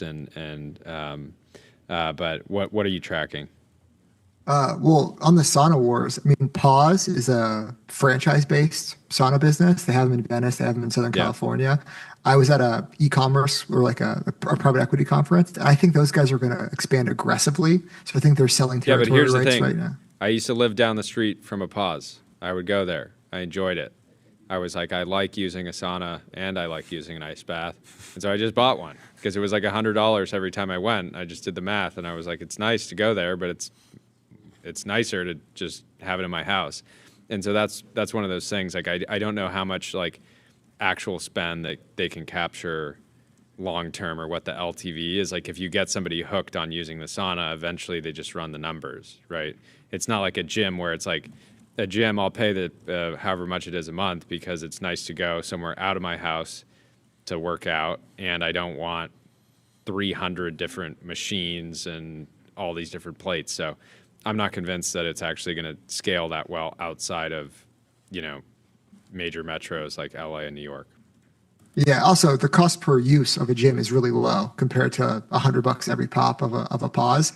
But they're gonna expand like crazy, and it'll be a great private equity transaction for somebody. But yeah, long term, I don't think it's a good trend.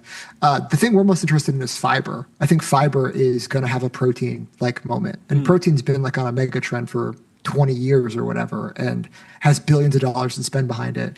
Creatine had like a little taste of that, but fiber will be like the next, thing that even reaches something like a protein. So we think fiber is like the obvious big trend right now that's going mainstream. Mm-hmm. Will we see you guys enter the category this year? Oh, we're secretly in the fiber space already. So we're not talking about it, but we have a brand bubbling up. We have real customers that are paying. They don't know it's behind Ridge, but we'll talk about that maybe offline. Amazing. So you're going to post your revenue every single month to invite thousands of competitors into the category, right? Yeah.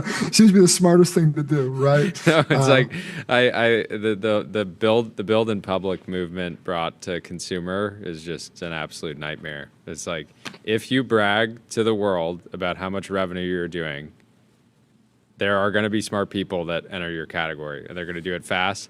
And they might out-execute you. I don't think they'd out-execute you guys, but I've yet to see a consumer founder build in public that didn't ultimately regret it. Oh, yeah. We're pretty public with Ridge just because I think you have to be stupid to try to sell wallets in 2026 or whatever. Yeah, but for you guys, it was never like you were just like, here's our investor update. I'm publishing it because it's so good. Like you guys don't have investors, but like it was never like I'm going to flex monthly on the timeline, which is the approach that I think a lot of people have had, like on the consumer side. Yeah, I mean, consumer's a knife fight, man. Like there's no moats at all. It's the digital equivalent of opening a restaurant, I think. So, like you're fighting for every single transaction, right? You guys were just having, Sequoia on talking about it's a great time to sell enterprise SaaS because you guys have hostages and not customers. And it's like, yeah, dude, I would love to have that. Yeah, there's truly no lock-in once you buy one. It's not that you have to come back the next year, whereas for a lot of enterprise SaaS, if you stop paying, your entire business shuts down. So. Yeah, the moat is like scale, operational excellence, but those things can erode. Very team based. Well, thank you so much for taking the time to hop on. It's great to see you. Next time you come in person. We'll hang we out. know it's not that long of a drive. Yeah. Dude, I would love to. And wait, guys, keep crushing it. Once you actually have the OpenAI ad platform live, let's come here. Let's put it on the big screen. We'll get a bunch of monitors, and we'll just monitor the situation together. Dude, goalposts. and we'll clap every time a sale comes in. Yes, So, yes. Dude, hell yeah, brothers. And thank you for hooking the team up with Ridge Wallet. With you guys are too equipment. kind. I was in the gym this morning with some of the folks. They had the suitcase. Look at the suitcase. There it is in the corner. There we go. Every single member of the team is rocking a Ridge suitcase. There are more Ridge wallets than you can possibly count in this Ultra Dome. It's amazing. We're huge fans. We love you. I carry a Ridge wallet every day. I love it. Talk soon. Brothers, thank you. Keep crushing. Goodbye. Goodbye. Goodbye. Restream, one live stream, 30 plus destinations. If you want a multi-stream, go to restream.com. I want to talk about ads more. I want to talk about Vibe.co's ads. They're a sponsor of us, but they've also been burning up the timeline with a number of billboard ads in San Francisco. Sheil Monat, friend of the show, says these ads are very clever. What else is in the collection? And I got a preview of some other ones. So this is Target Jensen on TV. That's a brilliant billboard. It only works in San Francisco, but Jensen Huang, the CEO of NVIDIA, his leather jacket is iconic. And so you see the shoulder of the leather jacket with Jensen. You know what they're talking about. If you want to get to him, you're going to go to Vibe.co. What else did they do? They did say Target Mark on TV. They put just Mark Andreessen's head there. It's an iconic image, and it lets you know immediately, how can you target someone like Mark Andreessen? It's hard. He's not going to be everywhere. Vibe.co has great targeting. So I got a little teaser of what else is available. We got Sam Altman, Target Sama on TV with the McLaren F1. Yeah. Is that real? And then we'll go to the next one, Target Zuck on TV, and it's a wrist with a FP Journe on there, or a Patek. No, you Philippe. made these. And then the next one, they have a Target Chesky on TV, and it is a barbell. Yeah. So this is the type of marketing that you got to be doing. You got to be thinking, okay, how do I send a message? There's one more. We'll go to this. Target Augustus on TV. No way. Of course, everyone knows Augustus Dorico. You know he's known for carrying a white sort of monster. like a human version of the white monster. If you put this billboard up, everyone's going to get it immediately. They're going to know that you're cool. They're going to know that they should go to Vibe.co and they should start targeting folks like Augustus Dorico, the CEO and founder of Rainmaker, who's known for having a white monster every once in a while. Not every once in a while. Pretty much constantly. Every hour. On the He's hour. powered by it. The way you drink Diet Cokes, I imagine he drinks White Monster. Yes. It's just like, oh, it's 2:00. No. The four of those that we just displayed, I did generate in Nano Banana with Gemini 3 Pro, Google's most intelligent model yet. Leah says, love trash day. Love hearing that truck. Humans getting stuff done. Cooperation, logistics, municipal services, civilization. Couldn't agree more. It's a reminder that we haven't collapsed yet. Dude, a 4-year-old, the way their face lights up when the trash truck comes, and it's just pure wonder at the massive machinery moving up and down the street, the beeping when it backs up. That is childlike wonder that you should never lose, no matter what your age is. You should always take a moment to show some respect for the trash truck. I completely agree. I love it. Joe Weisenthal is crashing out. He says he never wants to use the web again. He said in today's Odd Lots newsletter, he wrote about how depressing the internet's become. We'll read his piece. And we need to catch up with Joe. I think he's coming on the show soon. He says, I swear, this is not another piece about my personal forays into vibe coding. Okay, maybe it is a little bit, but not really. So last year, we did an episode with the COO of Perplexity, whose name is Dimitri. He says, which is kind of a hybrid LLM search engine. You'll be familiar with it. It's very tethered to the real world. So if you asked it about, hey, maybe the latest developments in Venezuela, it will obviously produce text, but also links to the latest reporting from reputable news outlets and other sources. It generally works well if you want to get up to speed on something that's happening right now. Anyway, one of the questions that Joe tried to get across with Dimitri, but he doesn't think he phrased it all that particularly well, is what happens to the future of the web as we know it if more and more of our news is coming to us from chatbot form? Let's just imagine people start regularly making Perplexity their first destination each morning to capture up on the news, and let's just imagine, for sake of a thought experiment, that the traditional news publishers come out fine in this relationship. So the New York Timeses and the CNNs and the Al Jazeeras of this world are getting adequately compensated for their reporting to be summarized and displayed on Perplexity. It's hard for me to imagine the future, but whatever is beside the point. So he's just saying it's not an economic issue. Let's talk about the vibes that would result from this. So he says, hey, this is his question. In the future, why do websites still exist?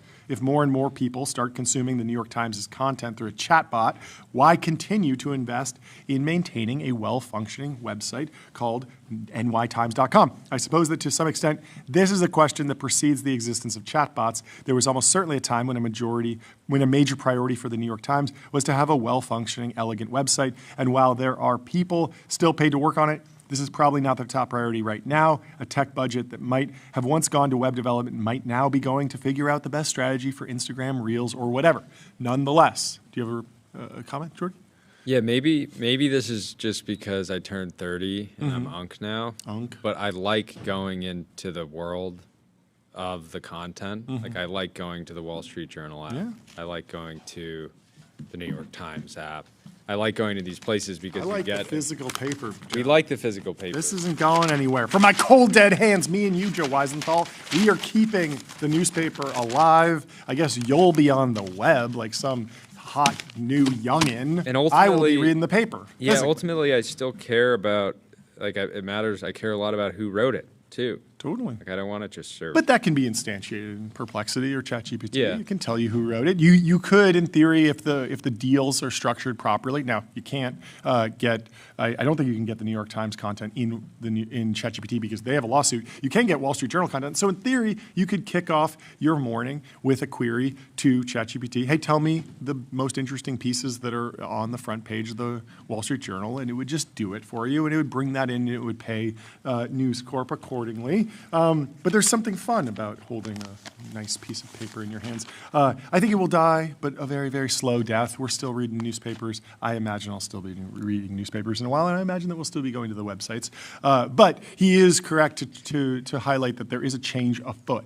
So he says, nonetheless, the web browser is, by and large, still a dominant piece of software for accessing content and services that exist on the internet. And in fact, if we step out of the news context and think about it, say buying car insurance, then the website, as we know it, is still incredibly important. Anyway, I was thinking about this again because my vibe coding foray, easily the most annoying parts, were when I had to leave the terminal interface and do something on the web. So it's still an unbelievably annoying process to do something simple like redirect a domain name.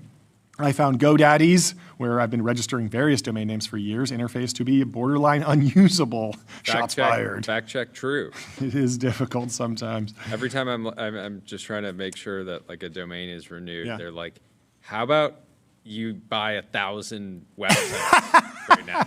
Just buy 1,000 websites. Buy 1,000 AI websites. I'm a name.com guy. It's we actually have experience. We have 1 billion websites for you. Yeah. As I mentioned in the piece he wrote on Tuesday, one of the first things Joe did to make it so he could update his website directly from Claude Code rather than having to update the files via Cloudflare backend. This is the first very small thing, but the point is that every time I had to operate in the browser, it felt deflating typing in URLs, clicking buttons, checking boxes, pulling down drop-downs, entering fields. No thank you. He's genuinely curious what happens to the visual web that's designed for humans. I know there's plenty of work that's being done to allow agents such as Claude Code to go to a website, click around at what human does, just in the same way that chatbots were trained on billions of Reddit posts and everything else on the internet. These agents are being trained by ingesting numerous sessions of people moving a mouse on the screen and so forth until they can mimic that process. So that's all well and good, but it still gets to this issue that we currently have much of the internet presented in the form of web pages that are designed to be logical and pleasing to the human eye. We still do so much on the web, but now every time I have to use the web, it feels kind of like a personal failure. It feels inefficient. And if the web is increasingly going to be navigated by bots working on a human user's behalf, then why even bother optimizing it for visuality at all? I don't know where any of this is going, but my guess is that it's pretty big structural changes are in store for what people think of as the internet. Yes, it's interesting. Like I feel like the internet is already living in apps so much. Like when I think about a world in the future where an LLM is just generating me an article that was in the New York Times that day, I could imagine it just generating it in the visual style that the New York Times decides themselves. Now, I mean, you can already do this with Nano Banana. You can say, write me a New York Times style article about this topic. It will write it, instantiate it. It will search the web to find the facts, so it'll probably not hallucinate that much. And then you could say, turn it into an image that looks like a New York Times screenshot, and it'll do that too. So people will be met where their preferences are. I don't know. I think that.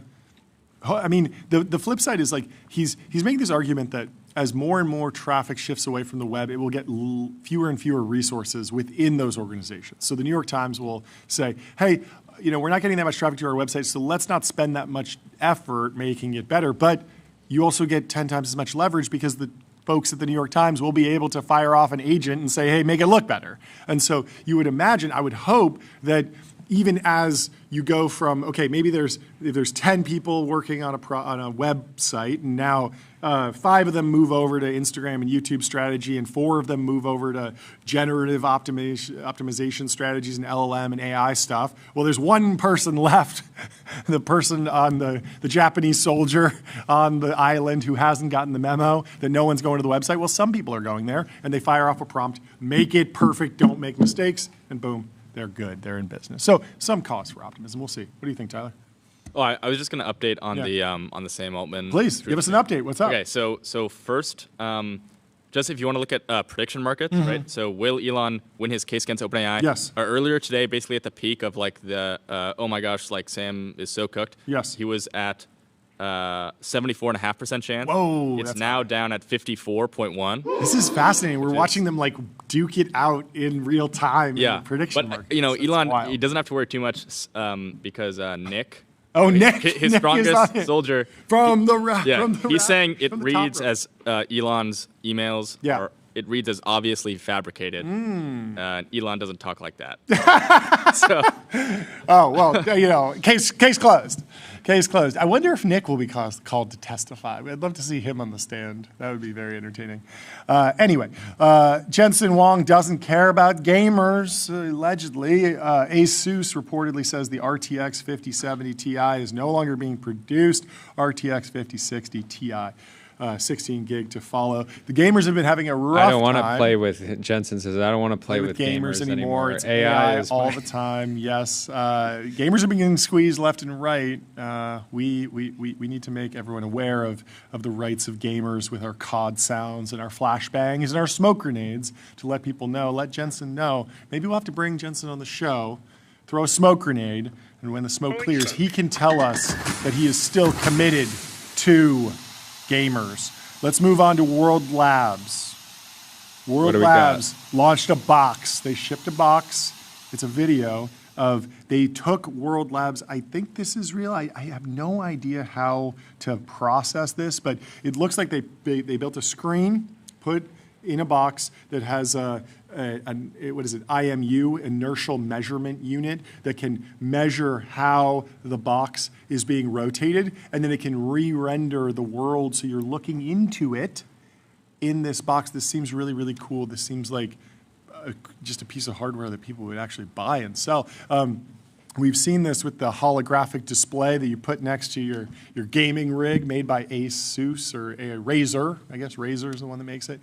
This is really cool. I'm a big fan of World Labs, and I like that they're productizing this. I wonder if this is like a stunt, if this is just for fun. I really hope we can get our hands on one of these because this looks amazing. Well, there is more news in the AI talent war. The total number of employees that are leaving Thinking Machines. Alex Heath is hearing that it's up to 6 now. The true scoop god is on the trail of another scoop. He posted this at 2 a.m. He's up burning the midnight oil, getting the scoops on Thinking Machines. Maybe up to 6 people leaving. Naval says California-based unicorns. Do you think this was because of ads? Do you think all the Thinking Machines folks were like, wait a minute? We want to work on ads. They're going to do ads at OpenAI. I got to go back there. I got to go to OpenAI. I got to get out of here. It's been my dream. Mira hasn't said anything about. Or ads. maybe it's they wanted to work on adult mode. Maybe. There's lots of reasons. Or Sora. They could be trying to grind up the Disney the IP. They want to get their hands on that IP. Yeah, they want to slough it up, and they say, we're not doing any of that at Thinking Machines, so we're going over to Open. Talk about this. Naval says California-based unicorns being routed to the glue factory. The horse not metaphor. Mincing words. Yeah. We will protect the unicorns. Unicorns are horses. We will protect them. They are. Should we read through lives. David Friedberg's piece? Yeah, fantastic piece. California started with the gold rush and might end with the golden exit. It has been underreported how much wealth has left California because of the asset seizure tax being proposed. It's important that we continue to call it the asset seizure tax. He's coining. A private poll was conducted amongst affected individuals a few days ago, and 80 to 90% surveyed they had already left California in 2025 or will leave in 2026 if the ballot measure looks likely to pass. Of course, the ballot measure currently is retroactive, so they would be subject to the 5% one-time tax, and of course it would get litigated. Dave Friedberg continues, $2 to $2.5 trillion of assets gone, representing $20 billion of annual revenue for the state government, and likely hundreds of thousands of jobs now at risk.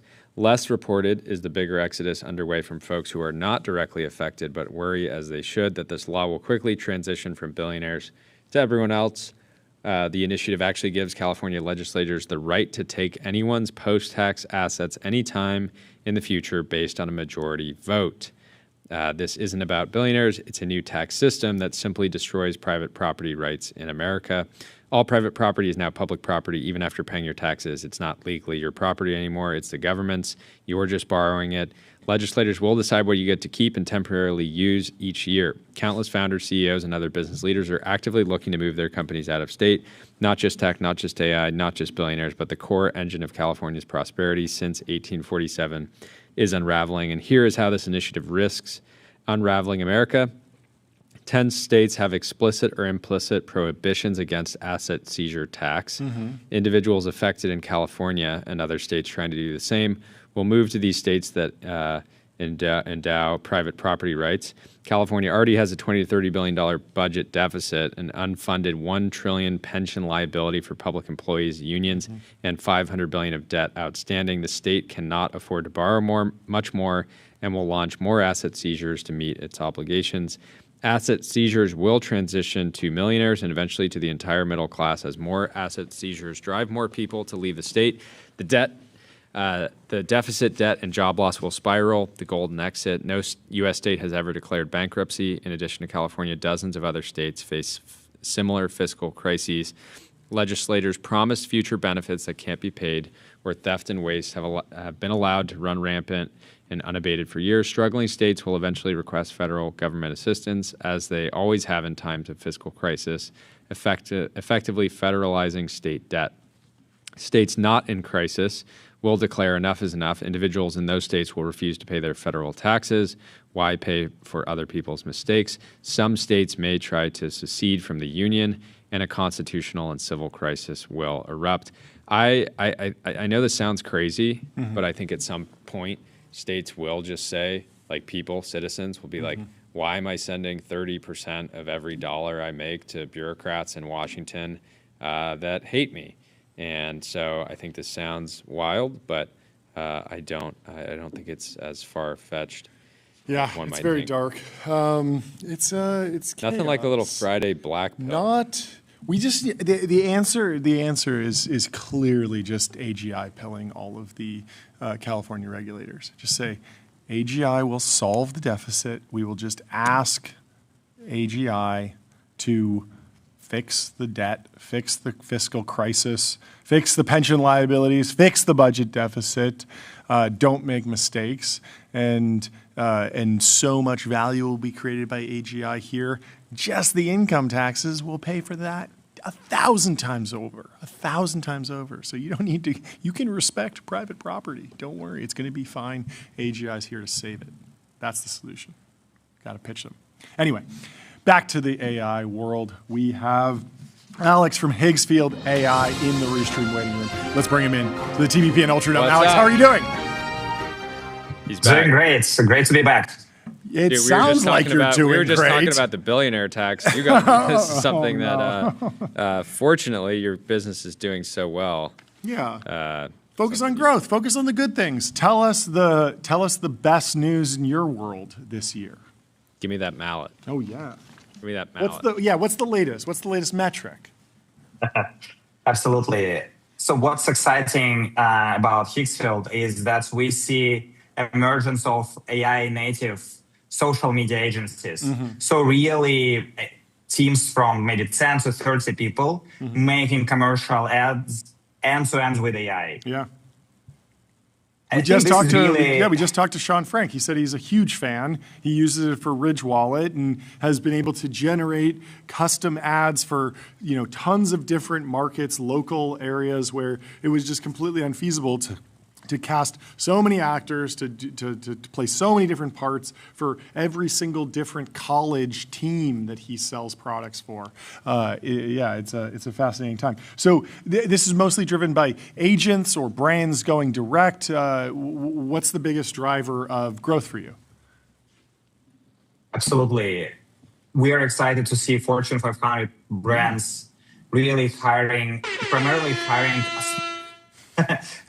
smaller agencies, so that they then use Hixel to make those ads. And I think, although the most exciting segment is definitely direct to consumer, especially when AI can deliver not just the efficiency, not the cost efficiency, but also higher level of personalization.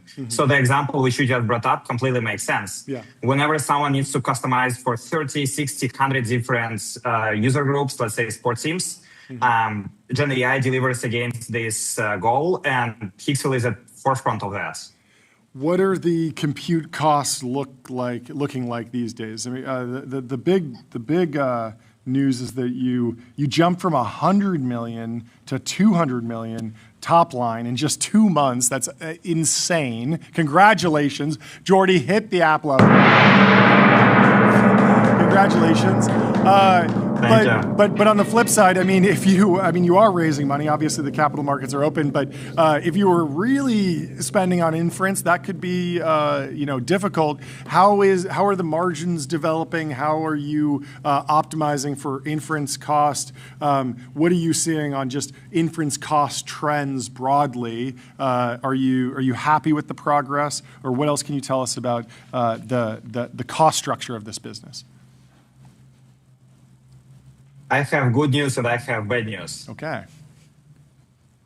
Look, I think the good news is that video models get more capable, so that over time, marketers can just upload all the brand assets in one place, and then the model just remembers all the context. And this helps to make not just one video, but multiple videos and extend existing marketing campaigns. I think this is going to be a major unlock. Think about marketing agents who actually remember all the previous campaigns, all the performance of the previous campaigns, and so on. Yeah. Although there is a bad thing, these models, they get bigger and bigger. There is no other path around. I think most of the video models last year were maybe between 10 and 50 billion parameters, and it is going to scale well beyond 100 billion parameters. Okay. So I think, although the good news is that in the same time, we're seeing customers spending $1,000s a month on the platform. Yeah. Which tells us that they likely make thousands of videos. Cost per one video is still quite below $1. Yeah. This is very interesting times as we move from a concept of and that's an insane reduction in cost because I'm even sure the most efficient video shoot on your iPhone, you're going to spend a day, even if you're paying a marketing intern $20 an hour. When brands are trying to generate UGC content, historically, now they can use Higgsfield and generate stuff on the fly. But historically, you'd be like, okay, I'm setting a budget of like $100 an asset, and then you'd have a bunch of people like actually record on their iPhone to generate it. And so if you're saying it's $1 an asset or sub $1, it's like a 100x reduction in cost. It's pretty significant. Absolutely. I think cost reduction has already happened compared to physical production. And I think this batch content generation, meaning that we make not just one video, but hundreds of videos simultaneously, I think this change happening this year. So the goal for Higgsfield is to lead those this new wave of agentic behaviors and build cursor for video. What about ingesting the data on performance? Do you have API integrations with all the big platforms where you're ingesting ad data from Meta and AppLovin or whoever else you're distributing video content through? Or is it PDF upload, CSV upload? Like, how are you thinking about actually creating that feedback loop? Because that seems extremely powerful. Yeah, absolutely. On that angle, I can tell that probably 2027 is going to be a year of major revolution in ad tech world, as connecting generation with performance data is going to become a major point. Got it. This year, we collect a lot of this data from social media platforms. We build most of these integrations and establishing direct relationships with the platforms. We collect a lot of very valuable data points directly as we see which generations results in an actual ad, so that we can actually run reinforcement learning to streamline content creation process. I think this is the main priority for 26, and 27 is going to be a year of full revolution in advertising technology space. What's going on the hardware side? What would be most valuable to you? We saw NVIDIA acquire Grok with the Q. Grok's whole pitch has been very fast inference, usually for text-based LLM models. When I think about the work of a marketer generating a bunch of different video variations, if they fire that off and they come back an hour later, that doesn't seem like a terrible experience. So are you more focused on higher fidelity, larger parameter counts, over speed? Are you interested in what's happening in custom silicon in a particular area, or do you just want more and more NVIDIA GPUs at your disposal? Like, what's important on the infrastructure side for your plans over the next few years? This is a great question, and I think we have seen that custom silicon can perform really well. Gemini 3 is the first multimodal LLM which has these emerging capabilities, which is Nano Banana Pro model. This model essentially made Adobe obsolete. Who needs to? Because who needs to go to Photoshop? Look, I'm not saying especially for social media marketing. If we're being serious, so because going and if let's say Georgie, you assign me to go and make 5 ads for you a day, and try completely different stuff. I don't have time to go to Photoshop and push every pixel to make it perfect. I better use a model like Nano Banana Pro to really deliver against the vision. And it's semantic-based editing, not just pixel pushing.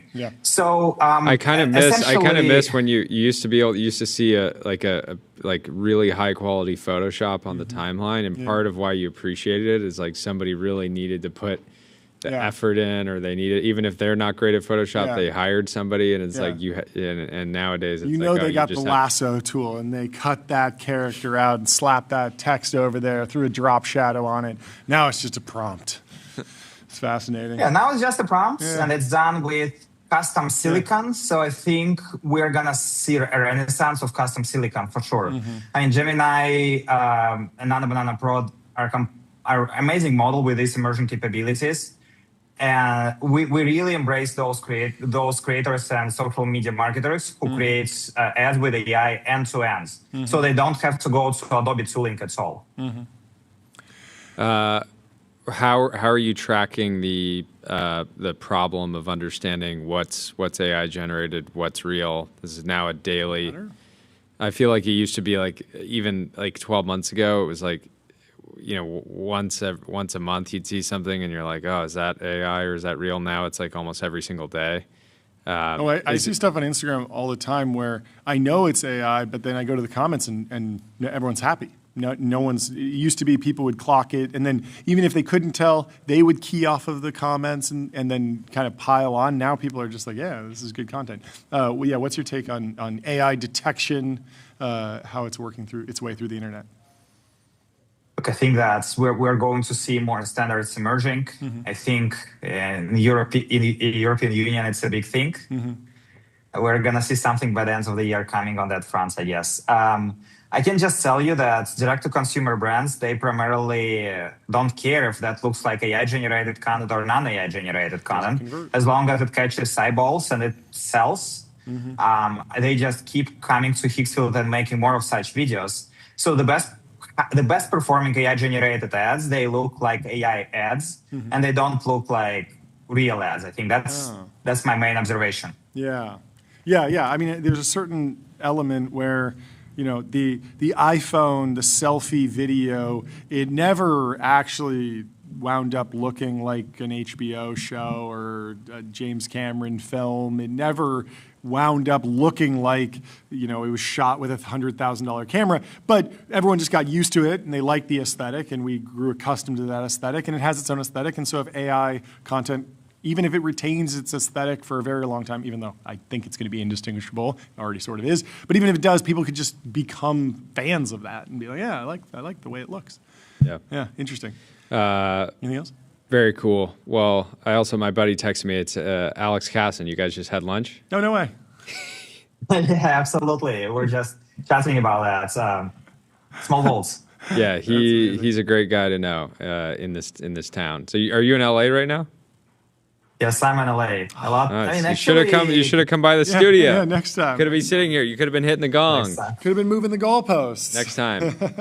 Absolutely. Anyway, thank you so much for taking the time. Congrats on the progress. Yeah. The growth is absolutely insane. Yes. And look forward to talking more this year. Yeah, we'll talk to you soon. Cheers. Thank you, guys. Have a great weekend. Goodbye. All right. We can close with one of the best ideas that I've heard recently. It's from Ryan Peterson. He says we should have an AI transfer portal like in the NCAA. Couldn't agree more. Well, that's our show. The bomb has been planted. Thank you for tuning in today. It was a good one. For watching. Leave us 5 stars on Apple Podcasts and Spotify, and sign up for our daily newsletter at tbpn.com. We send out our newsletter every weekday. And enjoy the weekend. We will be live Monday. We will be live Monday. Looking and we'll be forward back to it. at 11 a.m. Pacific. So tune in. We have a couple live in-person guests. Go touch some grass. It's going to be a lot of fun. Well, hope you have a great weekend. Thank you for being here with us. And goodbye. Nice work, brother.